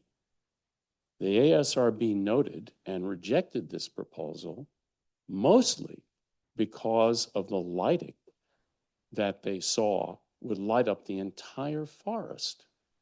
And that's true. And I'm saddened by the fact that that was not noted. That was their principal reason for rejecting it. I also want to point out that this area is very much part of Woodside. This road, at the end of this road, Royal is living in a house which was actually built by a woman by the name of Barbara Seitley. And Barbara was the mayor of this town for several terms. So this project is in no way consistent with the defense of the rural character of Woodside. And actually, if you think about it for a while, 2 of these ADUs will be occupied by people from my generation. And in the fullness of time, they won't be there. And what's going to happen is that this is going to become a multifamily housing project. Okay? So I urge you to reject this. Thank you. Thank you. Julie, do we have anyone in the Zoom room that wants to speak? We do have a raised hand from Let's take Hi, one. are you able to hear me? Yes, we can hear you. Thank you. Hi, my name is Emma Klemperer. I reside at number 3 Still Creek Road, and I have done so for the past 22 years with my family. Kristen's appeal is that she was born here and she grew up here. I too was born here and I too grew up here. Still Creek Road is my backyard. As a child, I played along Still Creek Road and in the creeks, waterfalls, and trails that run alongside it. I enjoyed exploring the wilderness, and in doing so, I have gained a deep appreciation for nature that has followed me into my university studies and beyond. But it was the very design of Still Creek Road and its residences that allowed me to play in and explore an unspoiled redwood forest safely. I ask that standard 50-foot setbacks be maintained so that future generations, perhaps even my own children, can likewise enjoy such a privilege. Thank you. Thank you. Is there anyone else in the room that wishes to speak?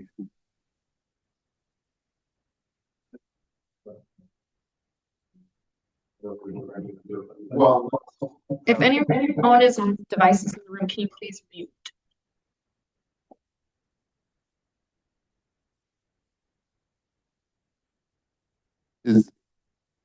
Is there anyone else in the room that wishes to come up and speak that has not spoken?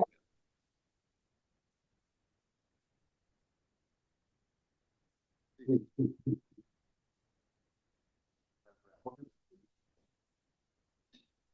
you allow me to speak during public comment to respond to some of these accusations? My name is Kristen News husband.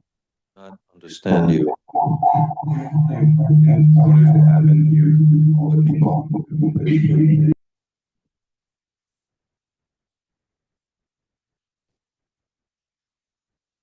Is this additional applicant time to speak, or is this public comment? My name is David Middleman. I'm Kristen News husband. Kristen had to go to the hospital to consent a patient, but I was wondering if you'd allow me to speak to some of the accusations. How does the commission feel about it?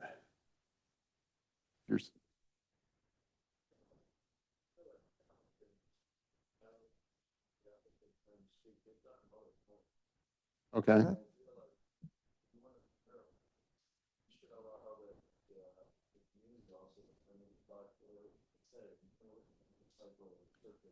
Please use your mic. Please use your microphones. We can't hear you remotely. The airtime from the community has been way longer than the applicant. It seems, I don't know why we deny that personally. I'm happy to do it, but just allow Mike. Just need to use the microphone. They can't hear you on Zoom. Please, Alex.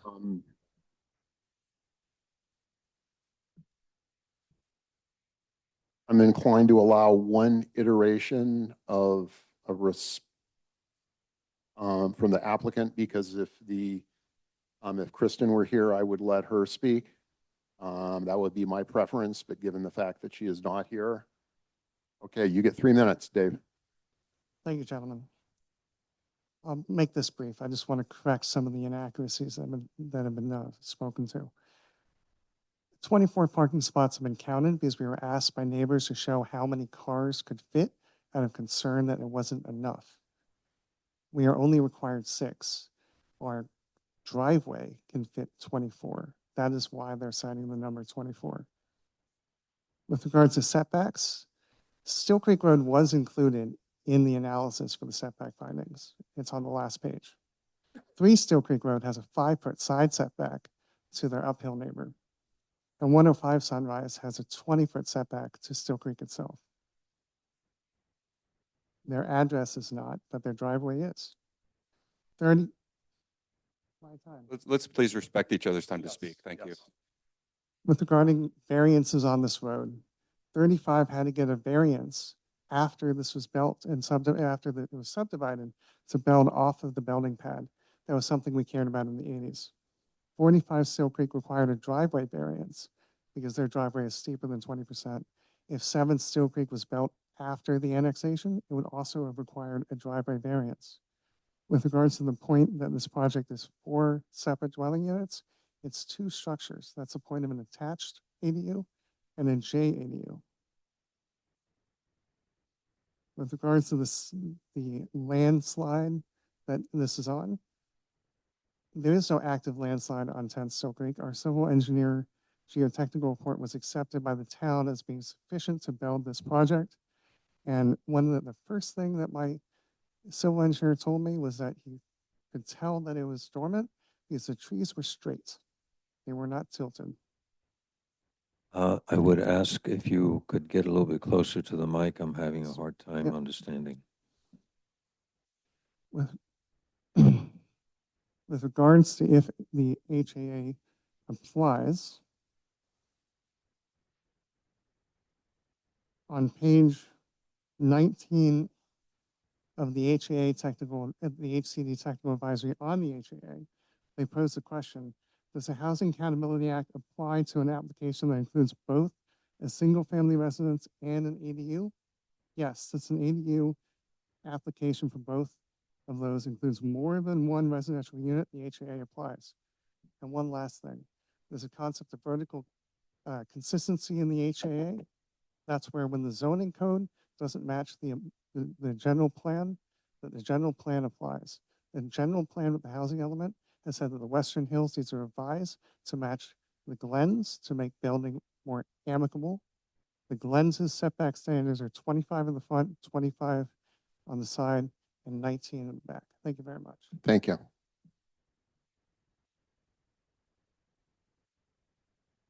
Is there anyone else that has not spoken yet that wishes to speak? Okay, we'll take one response because we don't want to stay here. Okay, go for it. My name is AJ Costa. I live on 130 Sunrise Drive. These people are wonderful neighbors. They've articulated everything that I think needs to be articulated, and I'd like to yield my time if Simon would like to speak or take my time because they've done their homework on this. Sure. Is there anyone? Simon, would you like to speak on our behalf? Well, it's obviously it's impossible to respond to oral statements that we can't see in front of us. Please speak into the microphone. The notion that this is only 2 dwellings, this is the fiction that I've lost count, 3 separate houses linked by 100-foot covered breezeways. This is appealing to, it's finding just the narrowest route through the technical aspects of the code that were never intended.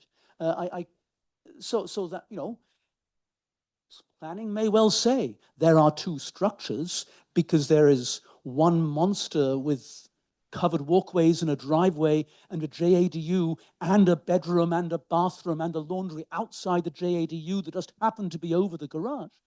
But that's a fiction. Okay?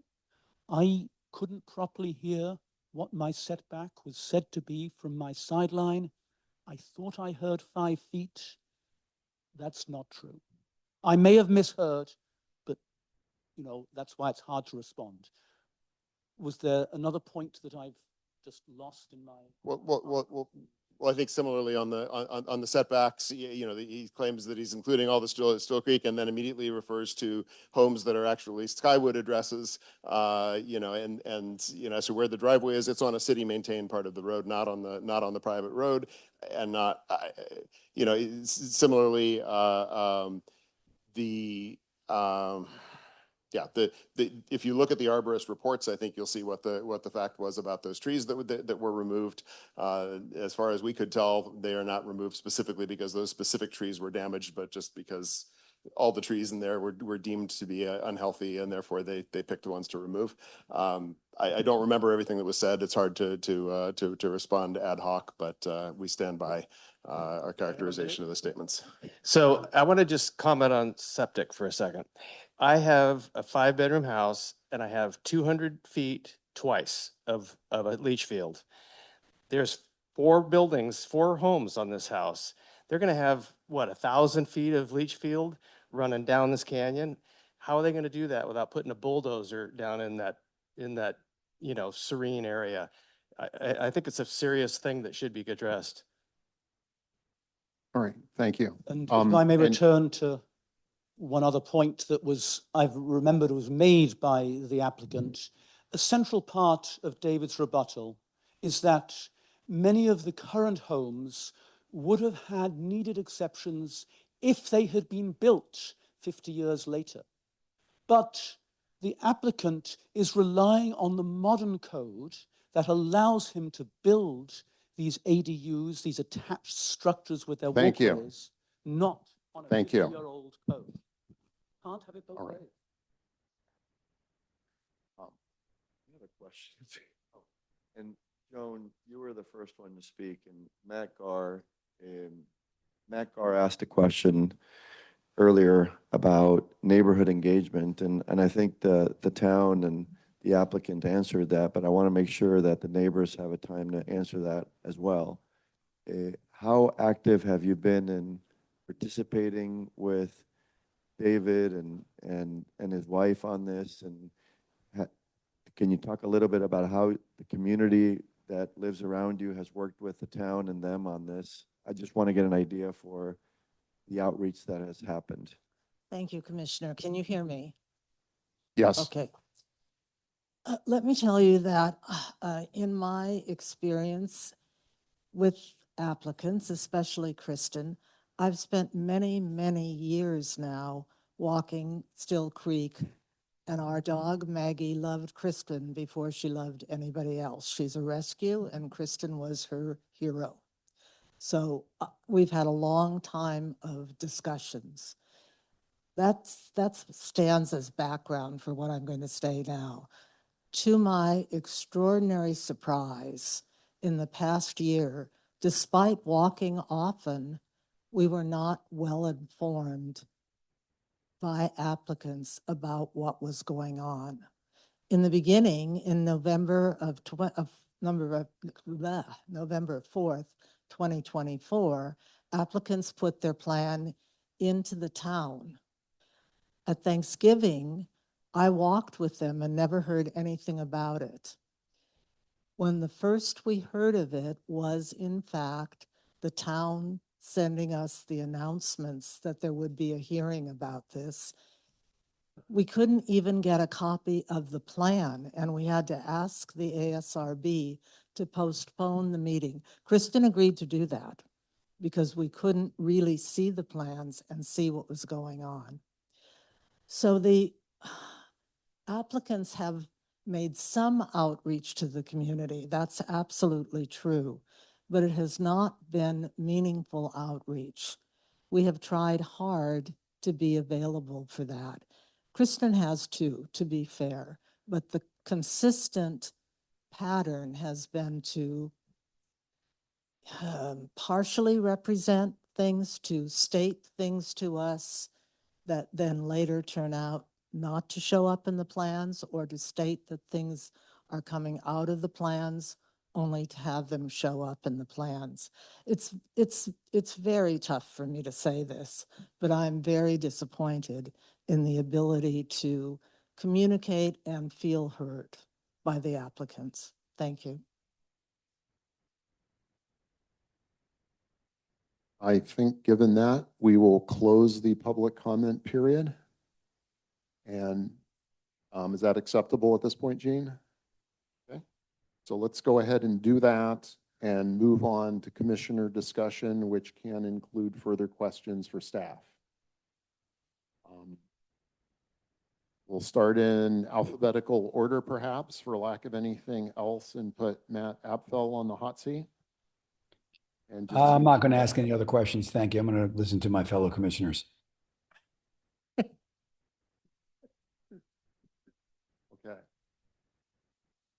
Matt Gar, you have questions or thoughts?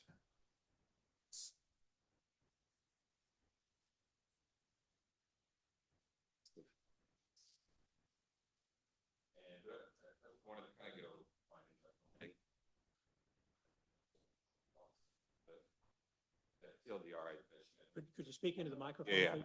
sorry. Yeah, sorry, I'm trying to buy time while I can find the right. Thinking and looking at his computer and speaking at the same time. So many documents on this thing. Put the microphone closer, please. I will once I get.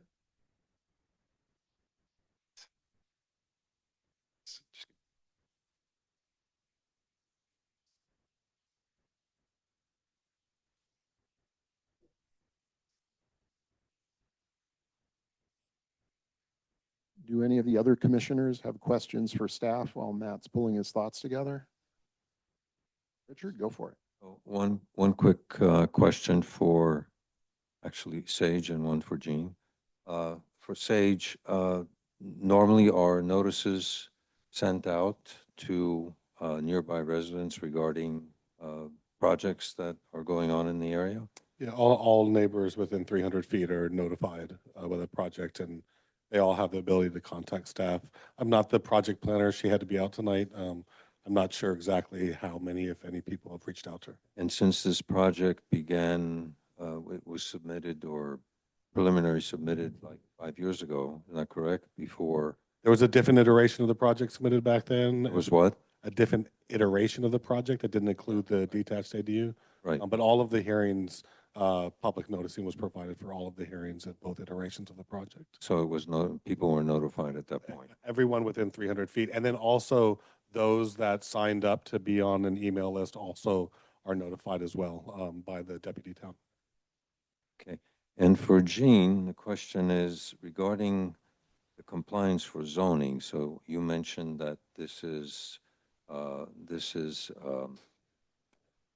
not part of, it doesn't apply or whatever that acronym is as far as for the environmental impact report.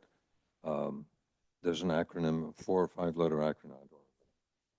No, well, Category, we're talking. you're maybe it talking is CEQA. Categorical exemption of CEQA? Yeah, so you mentioned that the CEQA does not apply in this case because it is a single family. That's correct. And the fact, so is that like the letter of the law, or is that the substance of the law, in the sense that there are 4 structures on this property, not one structure? So it seems to me that it's a matter of just very stringent adherence to the letter of the law, not the other, in other words, the substance or the nuance of the law.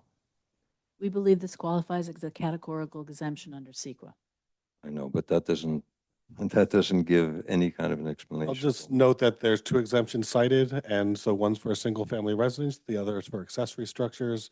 The law is very clear that there are single family dwellings and there are ADUs. And ADUs are treated differently than single family dwellings. They are pertinent to the single family dwellings, and it's up to the maximum what's allowed on the property. And so, as you'll note in many projects that you'll see, it's not about the number of structures per se. You're looking at the single family dwelling that has ADUs associated with it, and then accessory structures, associated site improvements like walkways, driveways, things like that are included in those pertinent structures. All right, thank you for that explanation. Okay. I think Matt Gar is ready. Sorry for that. So yeah, just wanted to go through the findings and kind of give my thoughts on where I'm coming out on them. So the first one, and again, we have to make all 5 to approve this. So first, no alternatives available to the owner, which would conform with zoning regulations. And on this one, and this was kind of the question I asked a bit ago in terms of like, what about some of the other locations on the site? It does seem, I mean, to me, like there are some trade-offs that could have been made. So I don't necessarily believe there are no alternatives. I think it's a pretty strict thing to say. It didn't seem like they were fully exhausted. And on the setback pattern of development in the surrounding area, I mean, I'm sympathetic to the definition of the surrounding area as the more immediate surrounding area than super broadly. And it does seem that this is quite a bit closer than what we see on Still Creek if we look at it in that realm. I'm actually going to skip a couple because I don't want to go through all 5, but I go back to the exception is consistent in spirit and intent with the goals and objectives of the town's general plan, and you know, due respect to the public who spoke, and you know, our job is to uphold the general plan. That's true. Our job has also changed, right? We also are helping the town find ways to conform with the housing element, right? And so, you know, the idea of having this turn into a multifamily, like that's fine for me, right? Because that's what we're trying to achieve with ADUs. That said, when we go into the general plan and some of the, you know, maintaining community aesthetics, I do believe that this project is actually not consistent with a number of these. So, you know, structure should be designed to subordinate to the natural environment. Large bulky structures should be discouraged, particularly if visible from the road. And in terms of when they're stepping, they're talking about hillside structures should be stepped down the natural hillside in order to achieve a low building profile. It's actually stepping up. And so I do feel like the design is not consistent. So I have trouble with finding 5. I have trouble with finding 1 for the reasons I stated a few moments ago as well. That's kind of where I'm coming out. I have, You couldn't hear that? From how long ago? Oh, I said I have trouble with both findings 5 and 1. I could go into the others, but we have to be able to make all 5, so I'm struggling to get through those 2. Welcome. but, you want me to go? Sure, if you're jumping at the gun to go for it. Not, if you want to go, go, and I can hold my powder. No, I go last. Okay, you go last. You're the chair. I have some questions for Sage, just clarifications. And then just a thought, Sage, I want to get back to the surrounding area. And the reason I want to get back to it is when I read the proposed setback exception, you know, this comment about the front setback of 17.5 feet. That's kind of what's regular in the area. And they're well within that. And just from the materials that I've received and I've read, some of them materials that we've gotten today, you know, 3 out of 4 homes on Still Creek are 500 to 650 feet from the road. 35 is the closest at 59 feet. Still Creek, from the letter that I read from Kevin Bryant, where he gave a determination on the road, Still Creek has their own CC&Rs that are very different than the CC&Rs that we have in our neighborhood. Our neighborhood is usually 1 to 2 acre lots. These lots are a lot bigger than that. Our neighborhood is going to have a lot smaller setbacks just because of the nature of the neighborhood. The lots are a lot smaller. They are on steep hills, just like this neighborhood is. And our CC&Rs actually dictate what our setbacks are. I don't know what their CC&Rs. Kevin mentioned that their CC&Rs kind of were sunsetted. But to me, to mix homes in Still Creek with homes on Skywood is like mixing apples and oranges completely. And I just want to get this right of what a surrounding area is, because that has implications for the environmental impact and that has implications for privacy. I feel like we're mixing apples and oranges, and when I read 17.5 feet and I walk that road every day, this is not, Still Creek doesn't have 17.5 feet. It's a very different, it's a private road. It's not a town maintained road. It's a different HOA. I don't even know if they have an HOA. Different CC&Rs. So am I thinking about it right? Because I feel like the applicant has defined what the surrounding area is. The neighbors can define what a surrounding area is. I can define what a surrounding area is. Help me understand. Am I at liberty to define what a surrounding area is? Surrounding area is not defined in the code. Past experience in my 15+ years here, led early on by a planning commission who really looked at these findings closely. And when 3 or 4 properties near that property, it was never considered a high enough threshold. And so for many years, applicants have been advised to take a look at their parcel and go outward and really look outward and explore. You know, there's no set definition of how far outward they should go. It's up to the commission to figure out if they determine that this particular area fits within what has been explored in terms of surrounding area and neighborhood patterns. So we get to make our own judgment on that. I think it's a subjective judgment to look at it. Sorry, can I ask a related question follow-up? Alex, can I have a minute? Please, Matt. Thanks. Go for it. So I'm just trying to understand it. So the law or the code requires 50-foot setbacks. The local street, which is not a town maintained street, by nature of the neighbors, by the topography, whatever, most of the setbacks are hundreds of feet. And that's been voluntarily, if you will, or naturally imposed by the neighbors making their choices. But in theory, is it not possible that the neighbors could all choose to do that? So I guess what I'm trying to reconcile is just because circumstances have ended up where we are, how are we supposed to look at that regarding the code? I thought we were supposed to look at the code. So I'm very confused. Forgive me for the honesty. So this is an exception. An exception requires findings to be made. And so these findings aren't, you know, do you meet 30 feet? Do you meet 50 feet? They provide reasons why they think it's acceptable to go to 30 feet. I understand that, but I guess what I'm trying to add context to it is, I mean, we approve exceptions to setbacks all the time in other parts of town without nearly the let's just say the spirited debate that we've had tonight.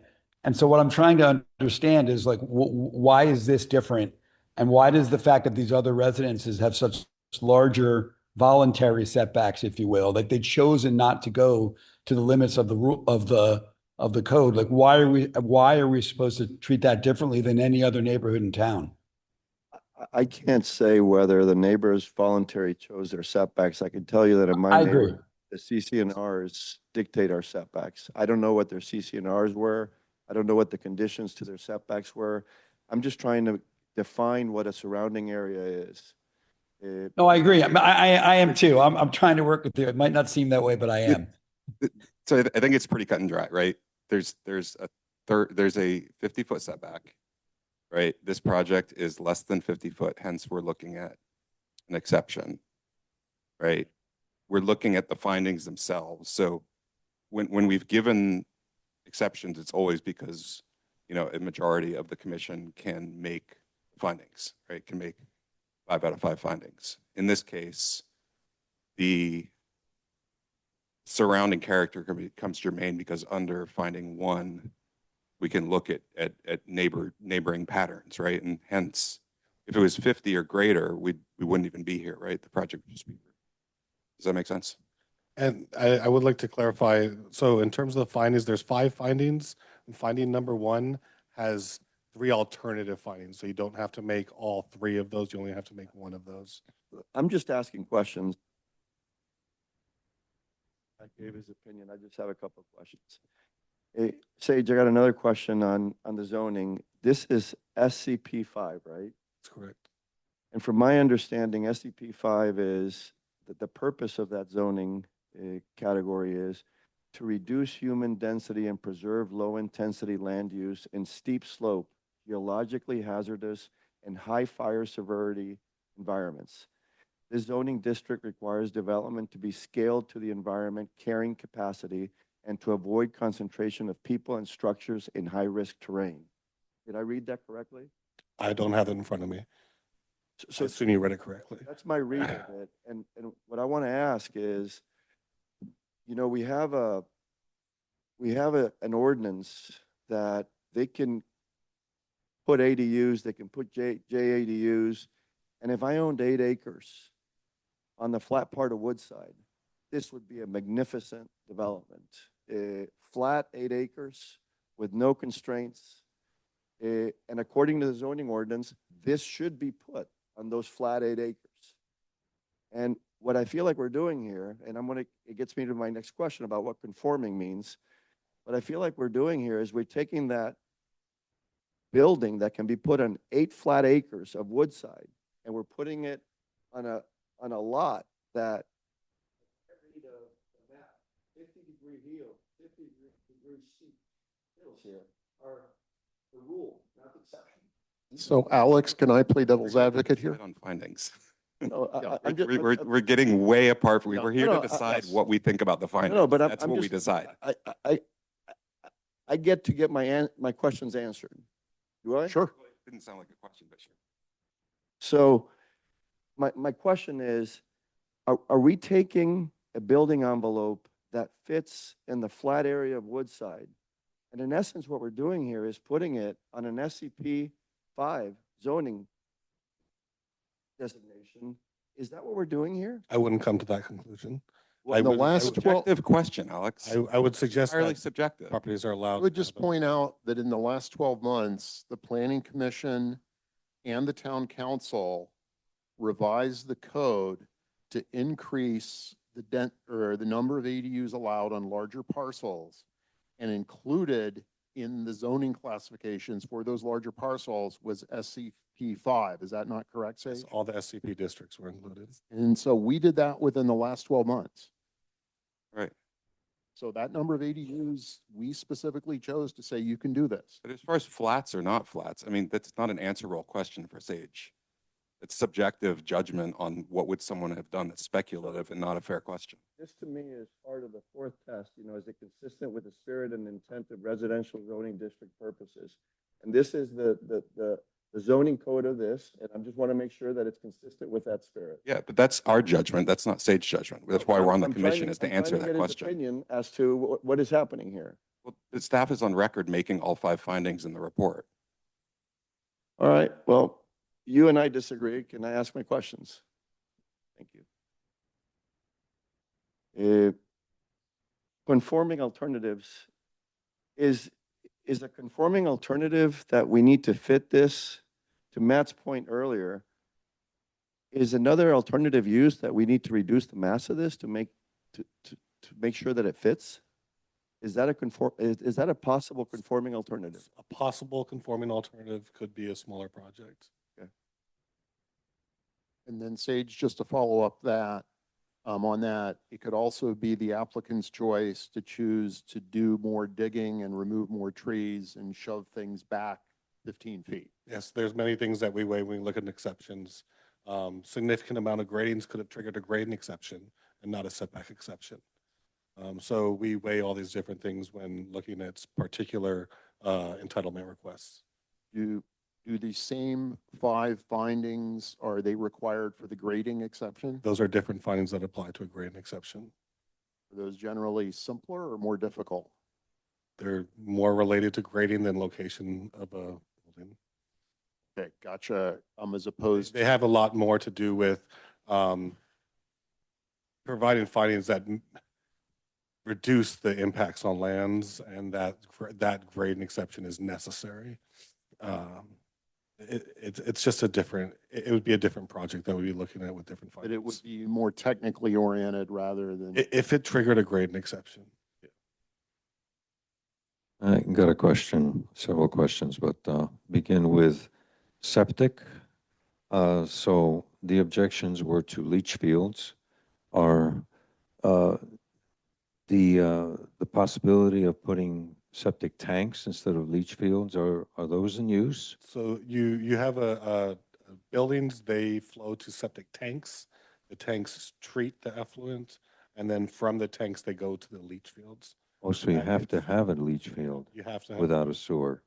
Yes, and this all has to be approved to the standards by the San Mateo County Health Department as part of a building Lucky permit. man, you don't know about any of this. No.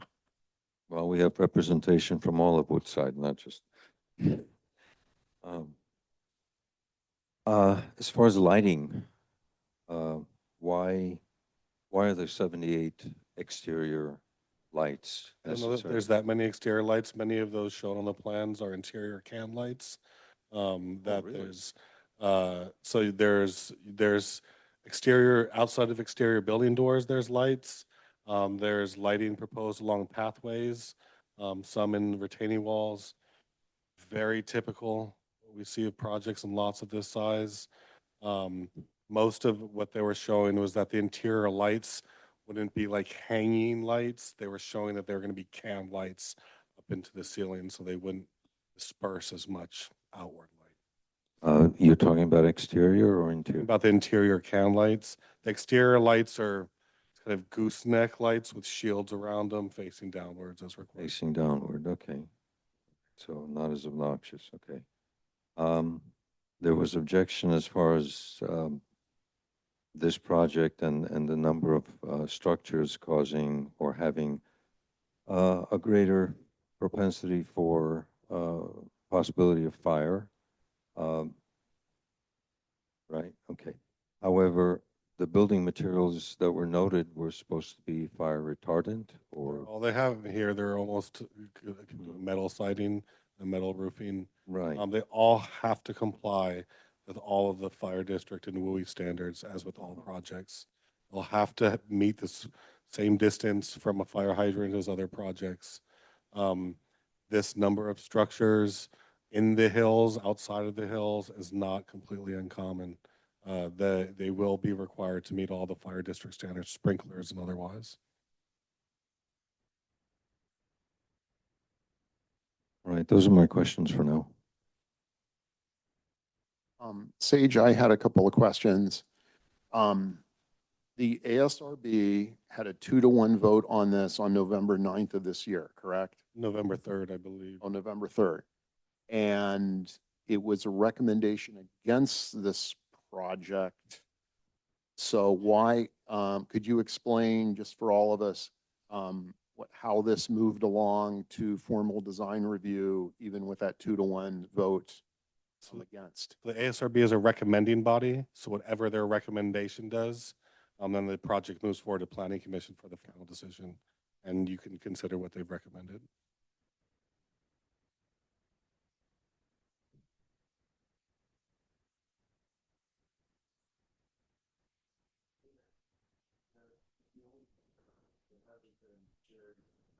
Please use the microphone.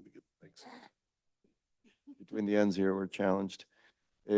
Just to add to what Beck Gar said earlier, one of the things that I struggle with, and this is as someone who's lived around there, is on the second variance, the proposed exception will cause no significant negative environmental impact to the applicant's property, adjacent properties, or their surrounding neighborhood and town. I wish you could have been there when you saw this road get washed off. So if you go down this property and you get to the bottom, it all was washed off, and the 2 homes at the end of the cul-de-sac were inaccessible for almost a year. And the neighbors all had to contribute, I guess, $300,000 is what I learned today, so that they could repair the road. And when I was visiting this site this weekend, I just can't help but think of a huge concrete truck coming down the hill. And I don't know where that concrete truck's going to turn, but that concrete truck is probably going to continue going down the hill and turn in the cul-de-sac at the end and then come back. And what I worry is that the town doesn't maintain this street, this road. As the memo that was sent by Gene this afternoon, which is very helpful about Kevin and the road, if the road deteriorates, the town can compel the homeowners to repair the road. But the homeowners Sorry, can or cannot? can compel the homeowners to repair the road, or can repair the road and pass the cost to them, because the town is not responsible for the road. And I just, when I think about no significant negative environmental impacts to the applicant's property or the adjacent properties or the surrounding neighborhood, that road is owned by all the neighbors. And that road, so I think in my book, there is an adverse negative environmental impact of doing something of this scale. So I just wanted to add that to the discussion, because I think it hasn't been discussed. So. And I'll just clarify, the finding is about the exception creating the environmental impact. So building a project itself would have construction vehicles, but placing it in the setback is what you're looking at for the finding. Yeah, I was going to say something. I mean, that's one of the drawbacks of having a private road agreement, and any deficiencies in that agreement from 1979 that don't cover construction projects and whatnot is perhaps unfortunate, but that's beyond the scope of the Planning Commission. And there's nothing that would prevent the people involved from doing the neighborly thing and doing cost sharing other than is specified in writing, but that's not within our purview. I mean, that to me, so I understand what you're saying. So I want you to you know that. But when and Sage, I understand what you mean by environmental impact. There is a clear impact here on the neighbors, and I think what you're saying is it's not within our purview, and I get it. What I'm worried is that there's people who've lived in these houses for a very long time. And we're about to make a decision that if this road is adversely affected, is going to severely impact them. So if you think it's not within our purview, I'm happy to consider that, but I just wanted to state that for the record. I think Sage's clarification was helpful on the exception being the germane piece of that. Right. I do I certainly hear that point, kind of empathetically. At the same time, I don't know, I also, I think we should limit it to what Sage was discussing. That said, if we're through most of our questions, maybe we should see where we're standing on the findings, because we each need to be, like, to vote on it, to vote aye, we need to be able to make all 5 each as an individual. I would just like to express where I'm at for a couple minutes. It seems like the primary purpose among many of setbacks is to ensure that people in a neighborhood have privacy and there's some degree of conformity.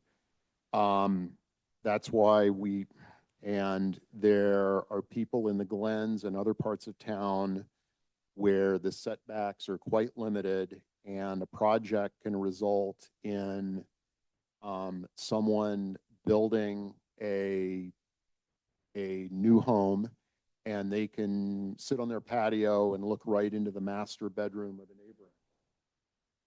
And you can have situations where a new project is done in your neighborhood, and where you've had trees across the road before, now every time you look from your patio or you look out the living room window, you're seeing something that wasn't there before. The separation of the 4 properties on Still Creek Road is much larger than in the Glens. And so, at least from my walk of the length of Still Creek Road, none of the existing homes are going to have a line of sight view to this project. And the primary impact is going to be that the 3 properties at the end of the road, when they're driving through, they are going to have to essentially drive through the middle of this project. And it'll be essentially, there'll be a very small home on one side and a larger complex on the other.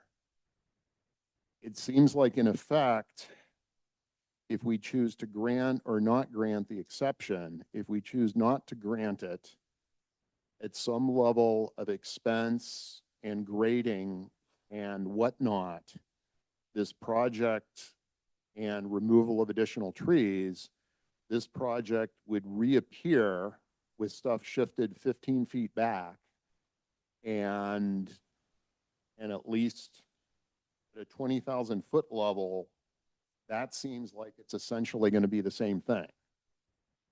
And I know it's out of character with what historically has existed, but I think it's a reality of effectively those are the 2 choices we're picking between. And it would seem like the burden of proof to grant or to not want to grant an exception would be much higher if it's going to directly impact the visual view of someone from their own home or patio. And having walked the site, I didn't see the story poles until I was like right on top of the property. And that is kind of where I'm coming from, is that if we choose not to grant the exception, it's going to come back where everything is shoved back 15 feet, and essentially we're going to end up with the same result.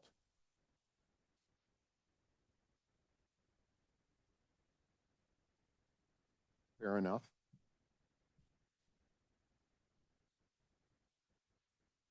I think I think I would agree that's likely the outcome that would happen.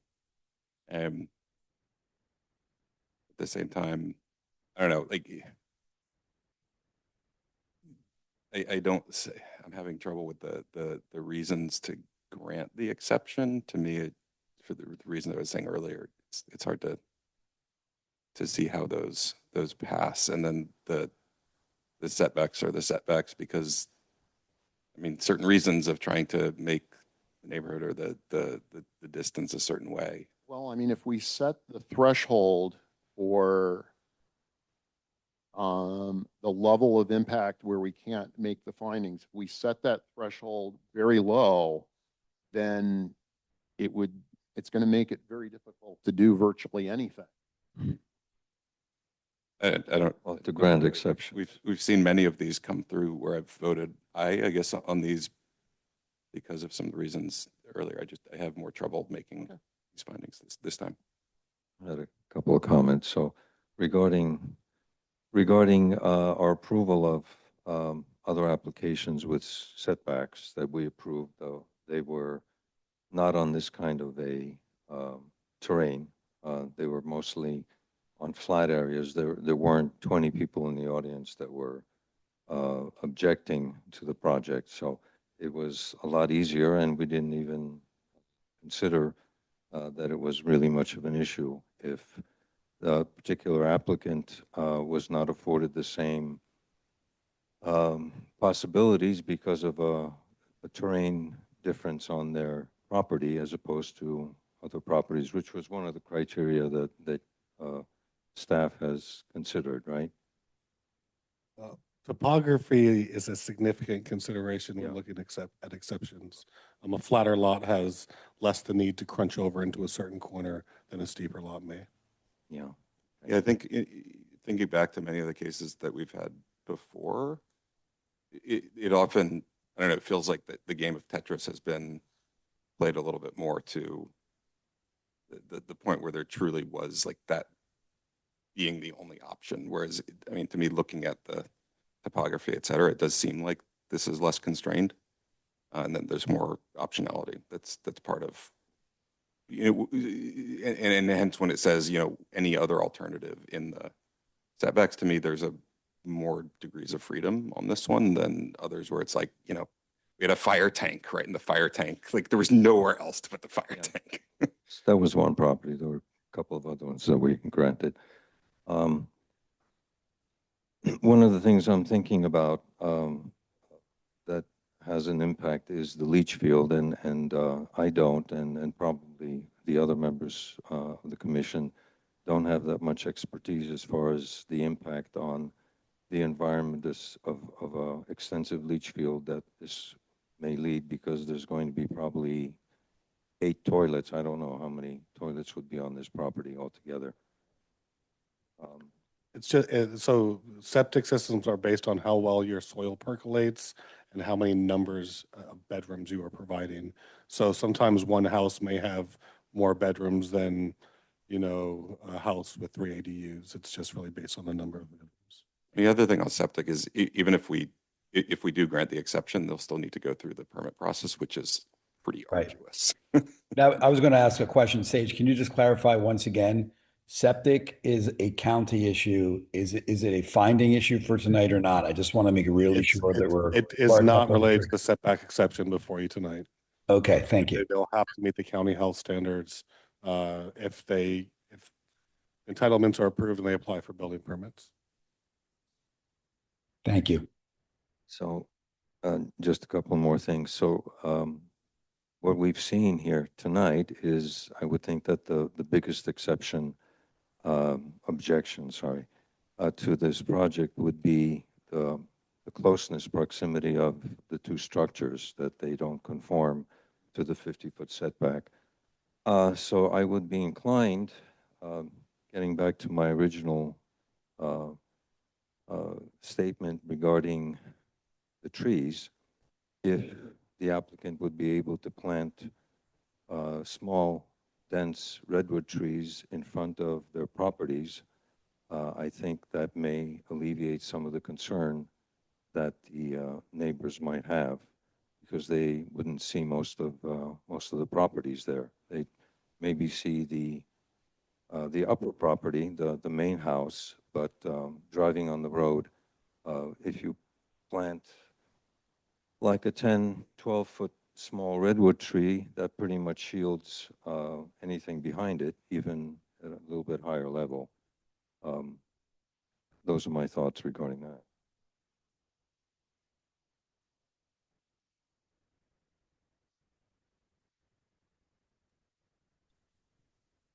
Commissioner Apfel, what are your thoughts at this point? I think that what you said, Lyle, about the shielding and the actual impact to the people on the street was really persuasive for me. I think that, and the fact that the project's been in the works for years with many reviews, staff's recommendations, I'm supportive of it. I can get comfortable with the findings. Although I do agree with Matt Garr that that first finding of all reasonable alternatives is troublesome, but I feel like staff has reviewed it and I trust staff's recommendation that we move forward with it as is. So I would be supportive of granting the exception. Can I ask you a question? You mentioned earlier you typically give a lot of credence to the ASRB's recommendation. Didn't hear anything, your thoughts on that in your statement just now? I mean, yeah, it's a good point. I also give a lot of credence to staff and to the process here. And just listening to some of the presentation. And also to be candid, Matt, I appreciate that I think we both asked for details on what the actual reasoning was from the ASRB, and I'm not clear enough from having read the record. I know they voted against it, but I don't know why, and I don't know how that impacted the findings.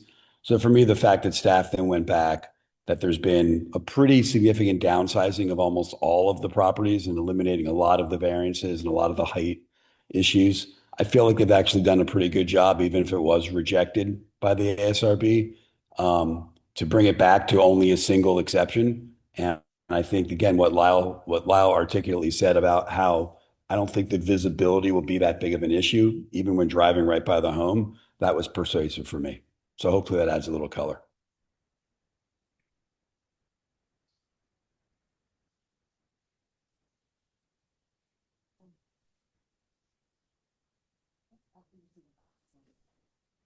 So Matt and I seem to be for, you're against.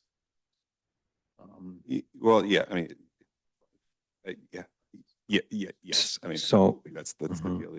Assuming that those other objections that were raised by the 8 people, neighbors regarding septic and fire and density and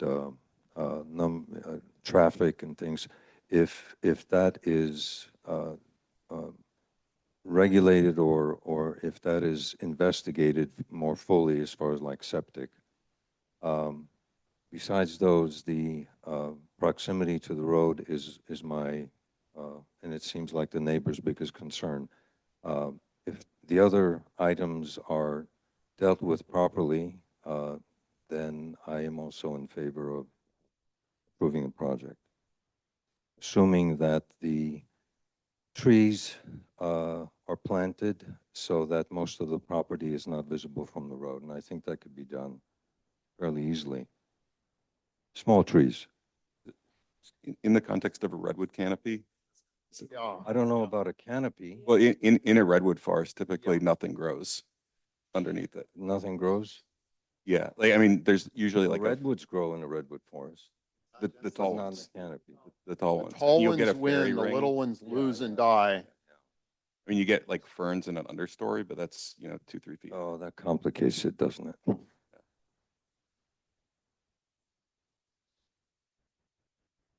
Also, just looking at the ASRB.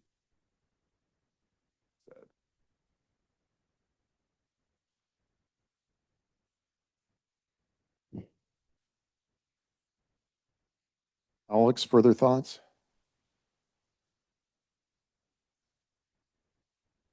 Microphone, please. Thank you. I mean, I think when the applicant got up and she spoke about how much work she's done on fire suppression and on limbing the trees and moving everything up to protect against fire, I mean, I think the worst thing you could do is put some bushes or put some low-lying vegetation. But anyhow.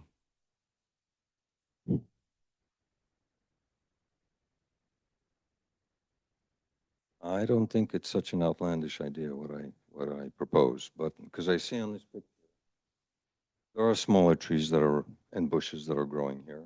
It's a redwood forest. No, I have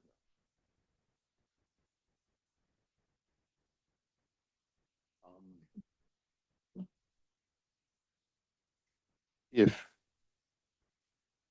we were able to come to a consensus and approve this or have a majority vote in favor of it, are there any additional conditions we would want to add to the draft resolution? I mean, other than planting the trees?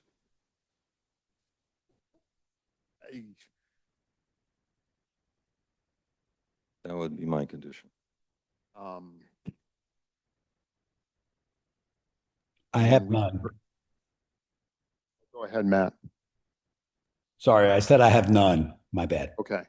I mean, we could certainly add an item to have the applicant in consultation with an arborist investigate whether there was any means of providing vegetative, screening between the property and the road.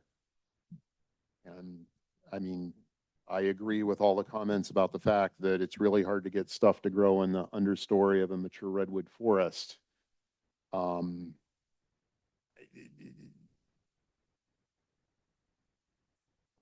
think, That would be fine.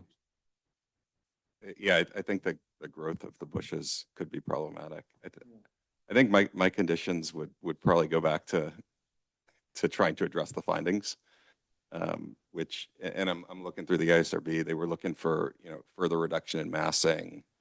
It looks like the discussion was, hey, thank you for reducing the massing, but we feel like you could have gone quite a bit further. I mean, it's interesting. We heard that the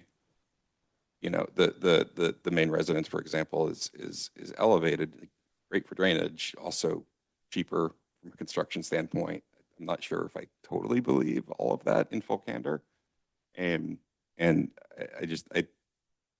don't think this thing has been sort of fully optimized to make the best faith effort to be in line with the general plan, conform to the setbacks. The fact that, neighbor discussion wasn't the path taken, and rather, engaging with legal firms to send threatening letters that have, potentially false legal claims. None of that speaks to me as far as good faith, like trying to work with the community, the neighbors. So Sage, if we were to reject discussion with, the community on this thing, this feels like let's try to maximize it, and let's try to go against basically every neighbor here who says they didn't even, get any time to discuss, get time to see the plans. Usually we commend applicants for saying, for working with neighbors, et cetera. That's usually a big piece of applicant, not pitches, but the statements, right, around here's how we engaged, and you hear neighbors say, thank you for engaging.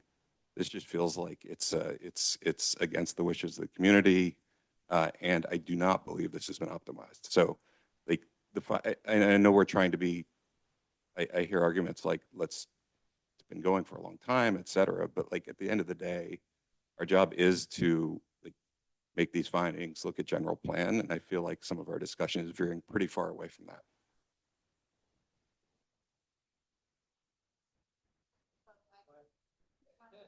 Thank you. Sorry, thank you. Just something to add to what Matt said. When you said, look, the alternative is pushing it back. And if it pushes back, it's just, what are we doing? They're going to have to remove a lot of soil. And my innocent, not innocent, but my very short comment, it's conforming. I mean, could you reduce the mass? Can you do other things, which is what Matt is talking to? And I feel like for us to say, we are fixed on this footprint. We're fixed on everything. And it's just about moving it back, and moving it back is going to be digging into the slope. And that's not a good option. I think there are other options to better conform with this. So I mean, we also see grading happen all the time, right? Excavation happens in many projects that do conform, and I think that is an option on the table. If the footprint's desired, but it wants to be shifted back. I mean, the point earlier about the tree removal to me was also fairly telling. I don't know the full history, but if it was like, let's clear the site, and then all of a sudden not be willing to clear an additional tree, it feels disingenuous. Just one last thing to add. I've been a member of this committee for more than 3 years. And it's funny because I've been in a situation where someone wants to build a pool and they want a variance on where the pump is going to go. And the neighbors involved in it, the town's involved in it. I've never seen a hearing where it is so divided and the stakes are so high. And it's not, there's no gray, there's no middle. Everybody is opposed here.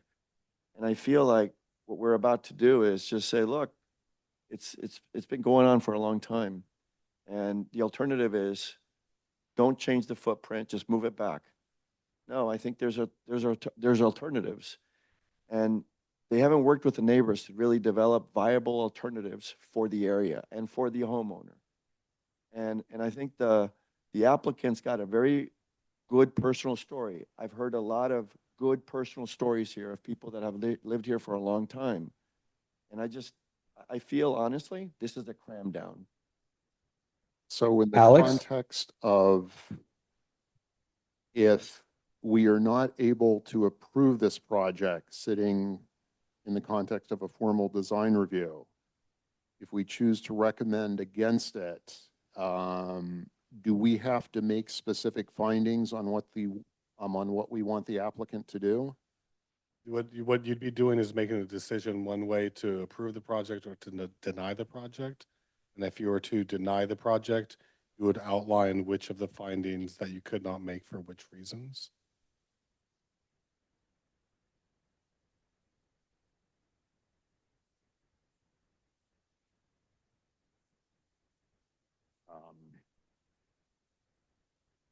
Do we want to have further discussion or do we want to have a up-down vote on the project? We could try vote and then maybe discuss again, depending on the outcome. Dean, are we allowed to have multiple votes on Before this? the horse. You would make a I motion. have a feeling we won't reach a consensus. Hold on, we do have two options before, like, we can make a motion. We can also take a straw poll, which is something we've done in the past, and see where everyone stands, but not make it a binding Yeah. vote. Because if we. Thank you, Matt. That's right. Thank you, Matt. Okay, straw poll. Commissioner Apfel, I'm in favor of the project.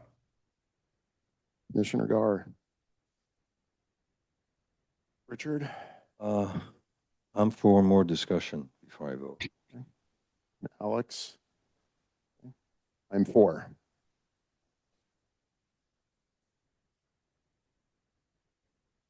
I'm against, so 2-2 and you're in the middle. He's for. Yes, he's for. Oh, that's wonderful. What would you like to discuss? So before I vote, I'd like to discuss some more. Sure. Just, each of you is very short as far as. Just please speak into the microphone so everyone can hear. Yeah, each of you, very short.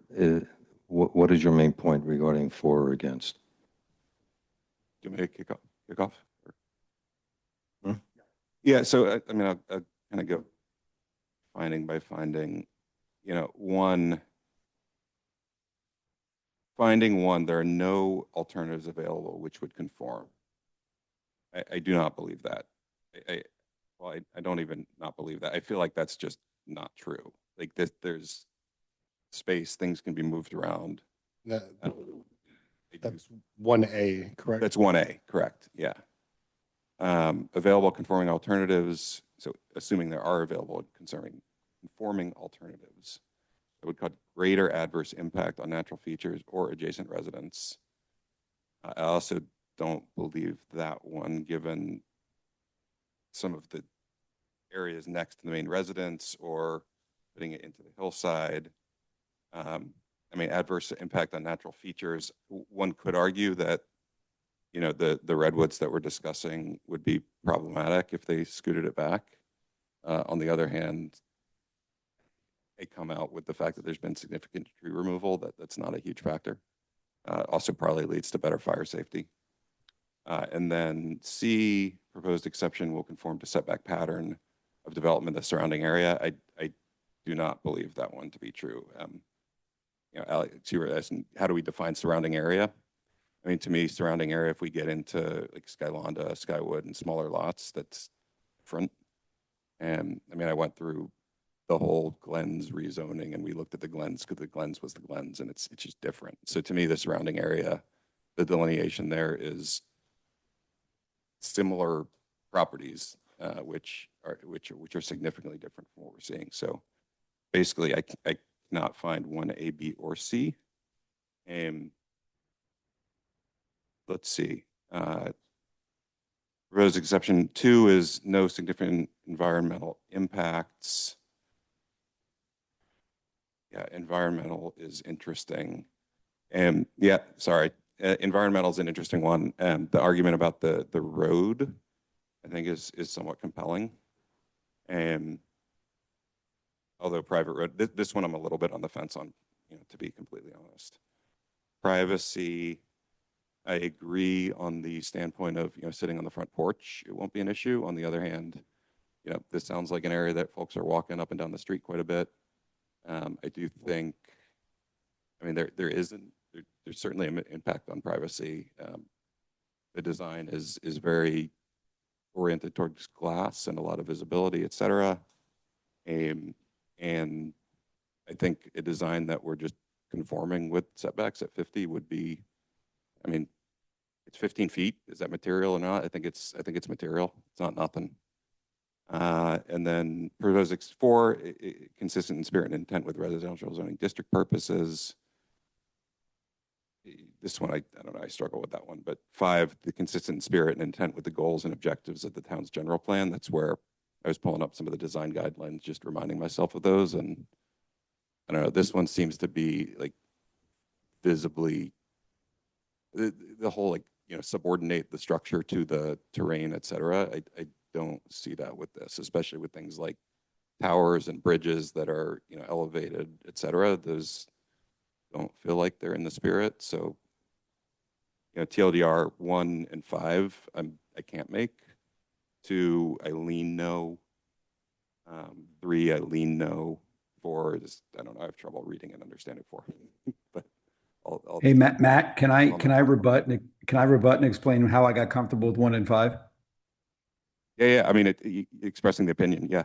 Yeah. No, I'm again, I'm just want to riff off what you said.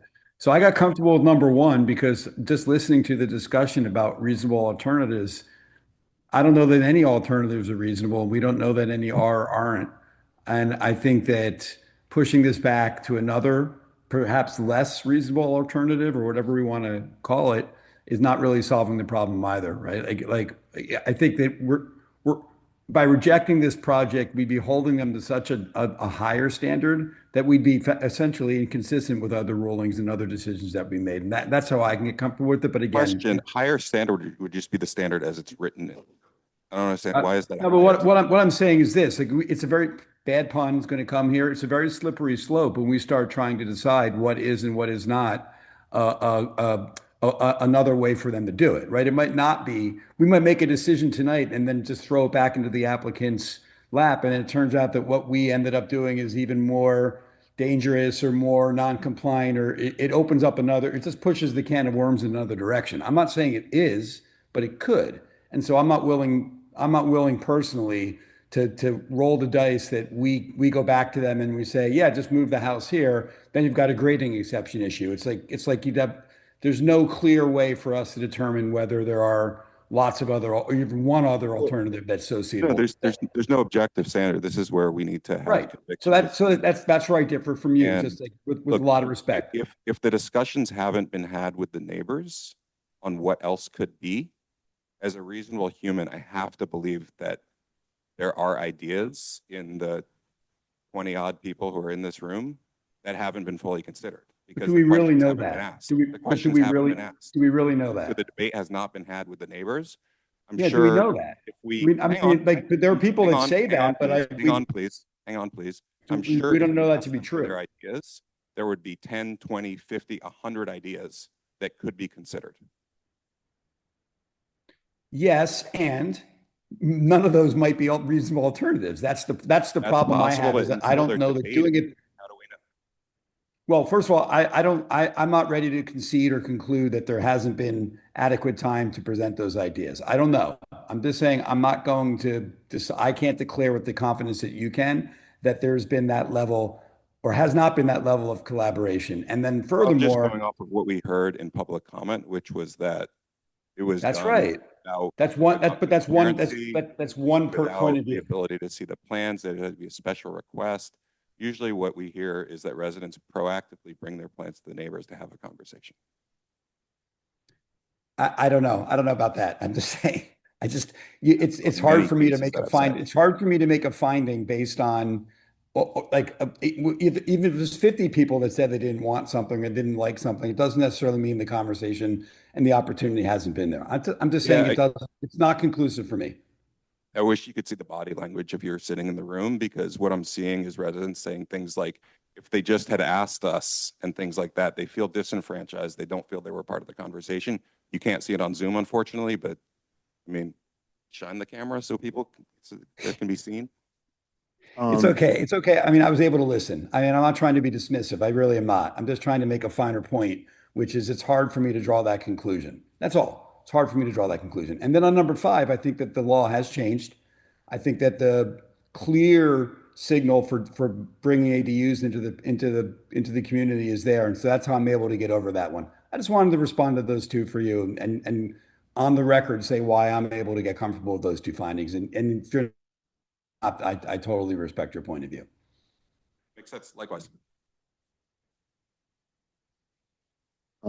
Alex, do you want to address the specific items in the findings that? It wouldn't be Alex. That's how you know it's him. You know, I think 1A, because a conforming alternative does exist. I mean, I think there are other alternatives that haven't been explored. I think they're not the alternatives that the applicant wants off the bat, but there may be alternatives that the applicant will be willing to consider if they worked with the neighbors and they got the neighbors behind. So what do alternatives look like? You know, I don't know, a smaller building envelope, less ADUs, or I don't know what comes up, but because a conforming alternative does not exist, I'm scratching my head on that one. Then on 1B, the available conforming alternatives cause greater adverse impact on natural features or adjacent residents than the proposed exception. Again, if the alternative is exactly this building without any neighborhood input and disenfranchising everybody that's here, yeah, you got a point. But if other conforming alternatives are a more settled solution that people can get behind, then I think that conforming alternative would cause less adverse impact. And then 1C, the proposed exception will conform to the setback patterns of development in the surrounding areas. I could not have spoken about that more eloquently when I talked about apples and oranges. I think for me, when I go to 2, and the proposed exception will cause no significant negative environmental impacts to the applicant's property, adjacent properties, or the surrounding neighborhood in town. I mean, I'm not as strong on this one like Matt, but adjacent properties or the surrounding neighborhood in town, this is a road that is owned by all the landowners on Still Creek Road. They all own this road. And I feel like what we're doing is, like, we're giving this applicant everything that they want, and everybody that's in the audience is going to get a cow pie when the bill comes home. Because if you can think about the concrete trucks going up and down to the cul-de-sac and back in that road, I don't know. Anyhow, on 3, the proposed exception will cause no significant adverse privacy impacts to adjacent properties. Lyle, you kind of got me thinking about this one, to be honest with you. I don't want to be I want to make sure that, you know, I've listened, and I think your point of view on this one, which was, look, if I'm sitting on the property and they're sitting on the property, has it caused an adverse impact on where I'm sitting in my property and my deck? And And you made a good argument for, it's up and down the road, it's a different experience. So I heard you on that one. Consistent with residential zoning purposes, I think I also heard you on that one. And then the fifth one for me, consistent with the spirit and intent of the goals and the objectives of the town general plan. This is not I don't think it is at all. I think this stands like a sore thumb on Still Creek.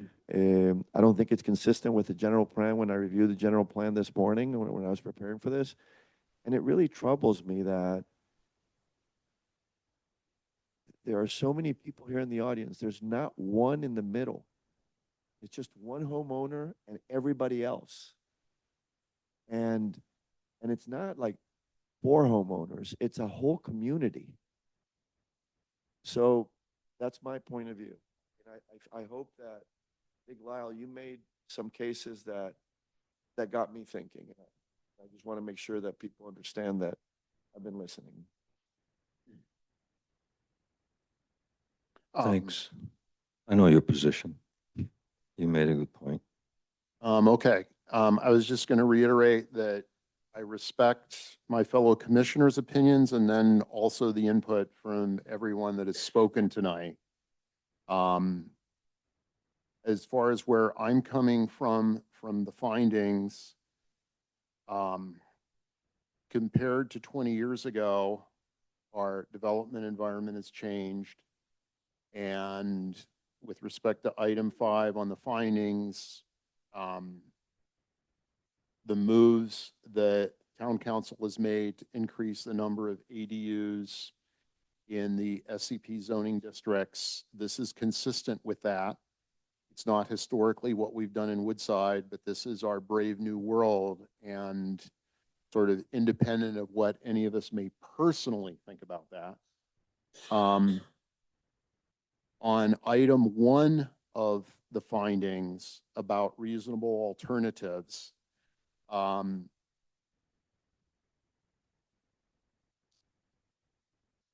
mean, this project has been in the works for about 5 years. It seems like the neighborhood and the applicant are sort of in an impasse.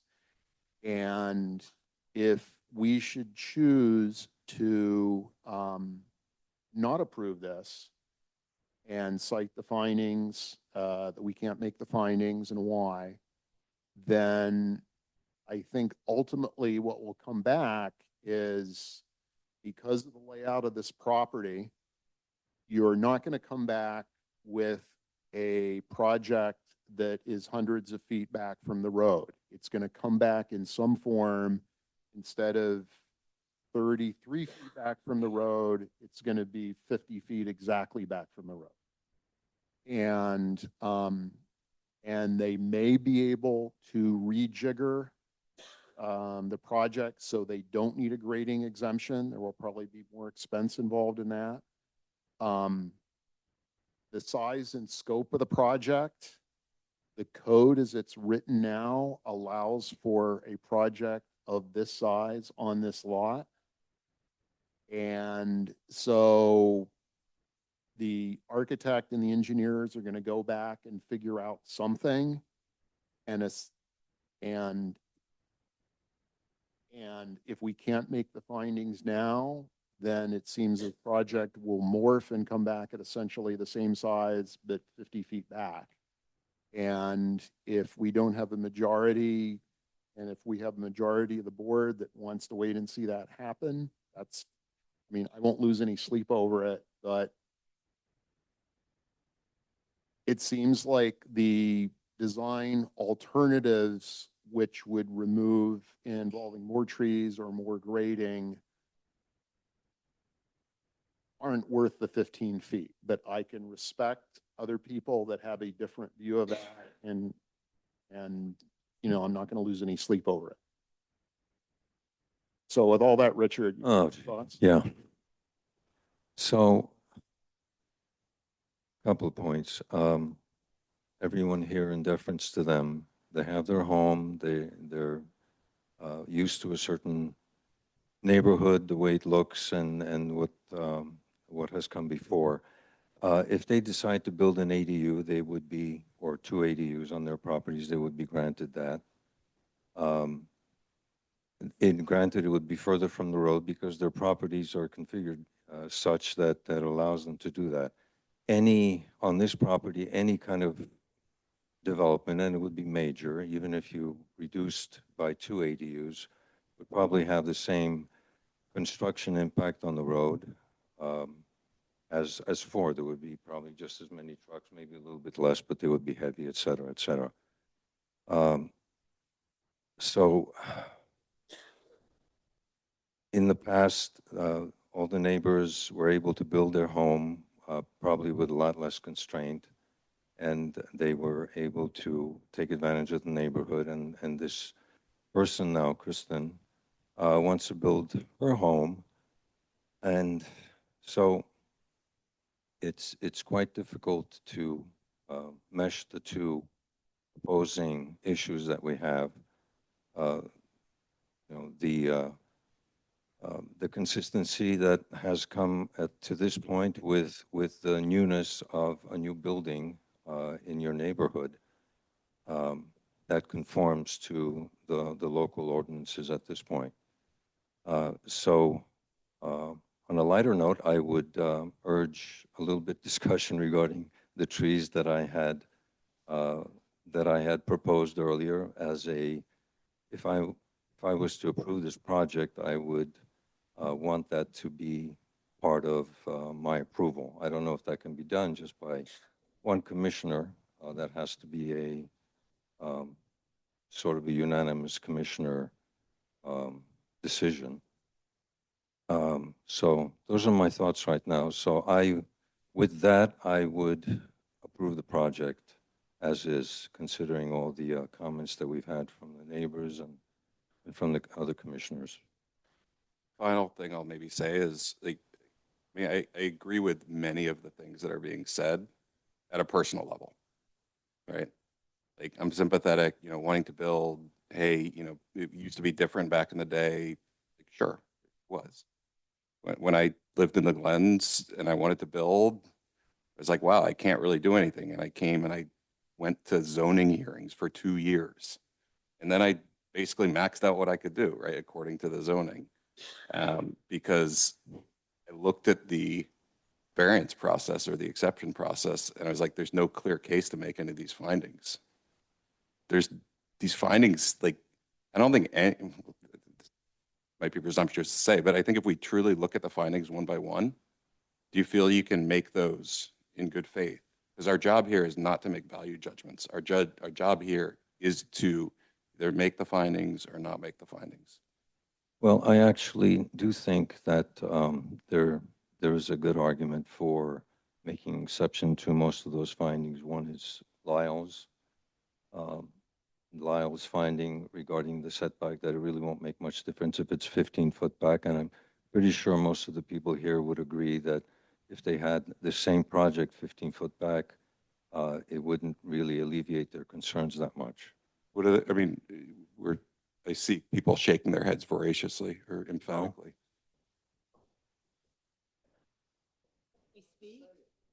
I mean, walked the site yesterday.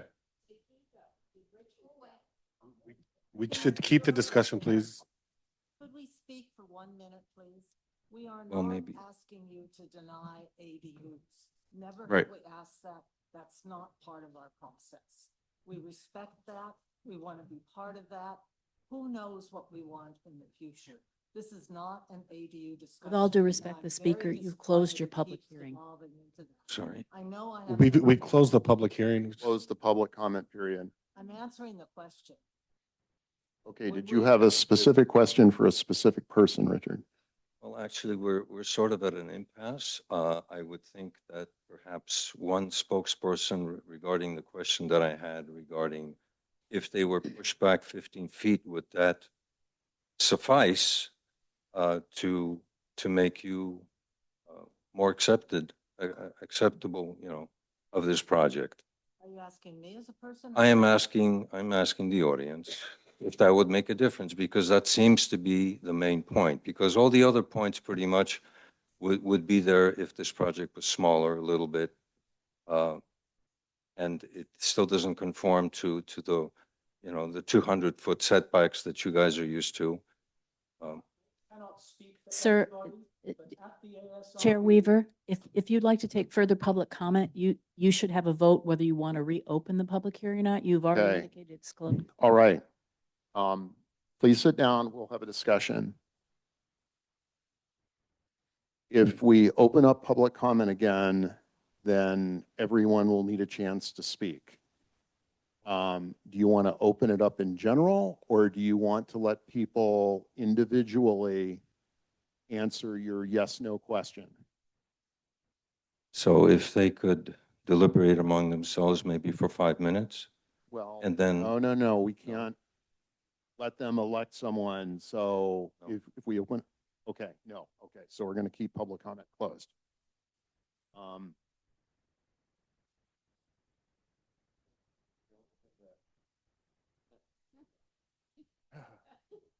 I think the only thing that Matt Gar has requested is that if you're going to vote for this, to make sure that you can make the case for tests, you being comfortable with the tests. And I think that's what it's the objective. It's the 5 findings. The 5 findings, that you make an objective assessment on those things. That's, I think, the only thing that Matt is requesting. Yeah, that's fair. Even, you know, candidly, I come out different ways if I'm looking at the findings versus just kind of think about it as a person, right? Those are two different things for me.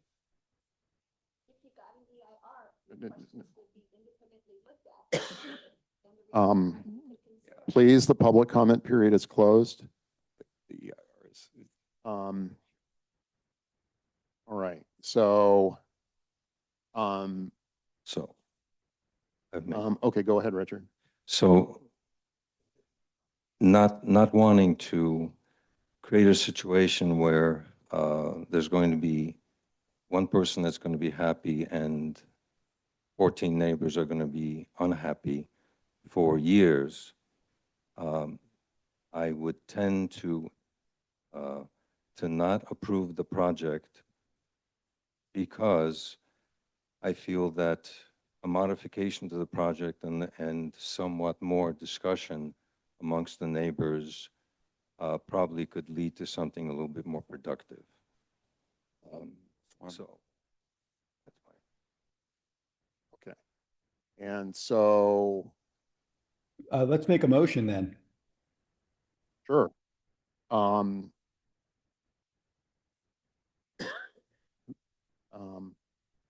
Matt? I guess it would be right at these, I guess it would be a motion to, would we make a motion to accept or a motion to deny? It would be a motion to deny, and you'll need to indicate which findings you cannot make and why. And you would do it based on 1A, that the applicant has not shown that there are no reasonable alternatives? Yes, and consistent in spirit and intent with the goals and objectives of the town's general plan. To clarify, you wouldn't be able to make 1A, B, or C.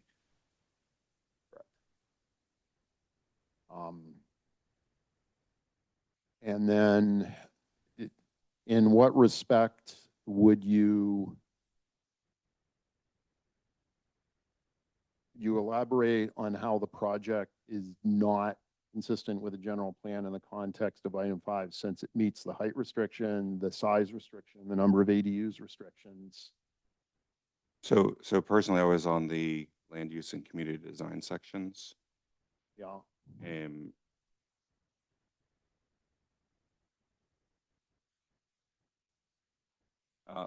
Site and structure relationship was the one that I'm struggling with large bulky structures being discouraged, especially visible from the road, designs conforming to topography and scale of the land, not be silhouetted. The skyline is not another thing.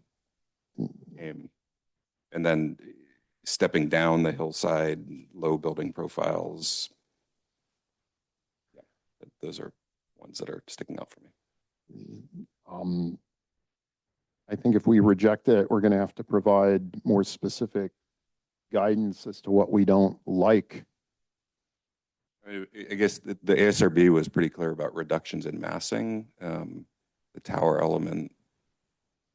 Those were the things that led to, it looks like, the rejection at ASRB, and I would sort of echo those. I think you need to be more, I think you need to be more specific. I'm going to vote no against that motion, but you need to be more specific if you do it, is what Lyle's trying to say. Yeah. Right, and I was adding specifics. So I actually sort of, back to your point about, respecting the ASRB, I think they had actually a very, cogent set of things around reductions in massing that they didn't feel were fully met. So I don't know, can we also make the motion on endorsing the ASRB's rejection of formal design review? Because we are doing, we do actually have standing on both the formal design review as well as the setback. Did the ASRB speak specifically on the setback exemption? No, they had, their identified items were that they felt the applicant didn't revise locations for the proposed detached ADU and attached ADU to reduce the encroachment into the setbacks. They're close to the road, minimize visibility and prominence as viewed from the roadway. Felt the applicant did not locate the garage and JDU further away from the roadway and closer to the main residence.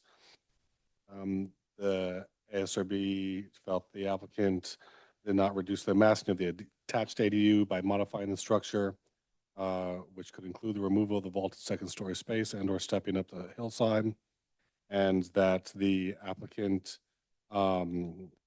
needed to reduce the amount of proposed exterior site and building light fixtures to minimize light emission. And also, I can note that Commissioner Gar has cited several times through the comments and deliberation for reasons based on specifically findings 1 and 5. And if you want to incorporate those comments that you made earlier into the motion, those could be used as part of the resolution.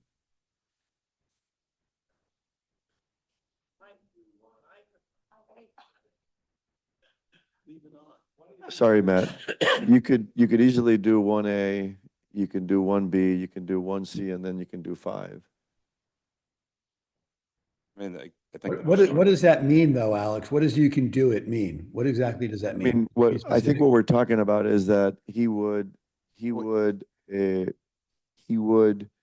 adopt the findings and recommendations of the SRB plus no setback exception. He finds that 1A, 1B, and 1C. Well, we only need to find one of those in a positive sense. Okay, so he can choose which Okay, one of those he wants, and then he can choose one or all, and then he can choose 5. That's what I'm hearing. And Commissioner Gar has outlined those ideas in his discussion regarding the reasons why he couldn't make one findings A, B, or C. Those could be incorporated. I guess I'll go ahead and take a stab at it. Before making the motion, though, I mean, look, I would preface this by saying, I know what it is to go through the process in Woodside as an applicant, and it sucks, and it's hard, and it's painful, and I realize that this is going to create hardship for the applicant, and I don't like that, right? So as a human, I want to just preface it that, but I do think there's a win-win here, right? So the reason I'm going to make a motion to deny is because I think there's a win-win that will balance everybody. I think everybody can come out happier, including, frankly, an applicant who's living amongst neighbors who are supportive of the project. So I think this is better for the community long-term. That's why I will make this motion, knowing that I'll make people, if it does get approved, very disappointed. So that's where I come out on it. So I'll make a motion to deny the setback exception based on inability to make findings 1A, B, and C, as well as 5, for reasons laid out throughout the debate. I second it. Make 1A or 1B or 1C, correct? We only Neither A nor B nor C. Yeah. I second it. Chair Weaver, No to the motion. Vice Chair Gar, Yes. Commissioner Apfel, No. Commissioner Gonerko, Yes to the motion. and Commissioner Tauber. Yes.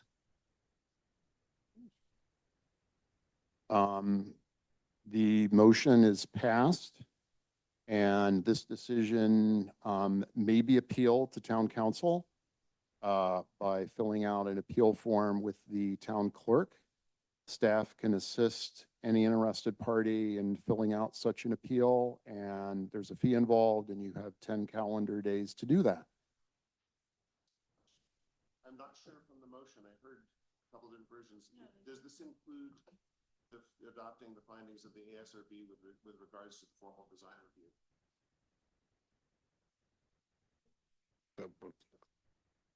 Does it, I guess, does it matter? It I don't think it matters. was not included in the motion, but the project is denied, but based on not being able to make those two findings in the setback exception.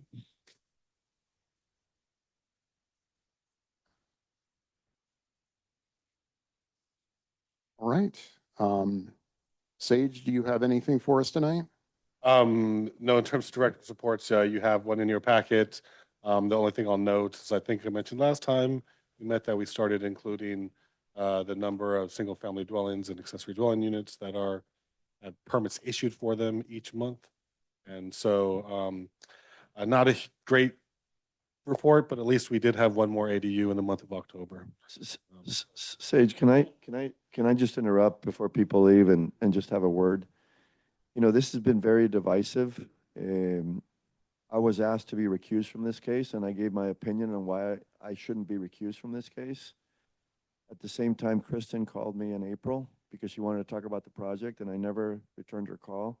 And Simon, in your case, you've been hounding me because you feel like I'm compromised because I'm on their side. Like, there's no way that I would ever feel like I have won on this one because I've pissed off people on both sides. And it doesn't need to be that divisive. But I've never been on anybody's pocket, and I've never done anybody's bidding. And I want to make sure I'm crystal clear about that.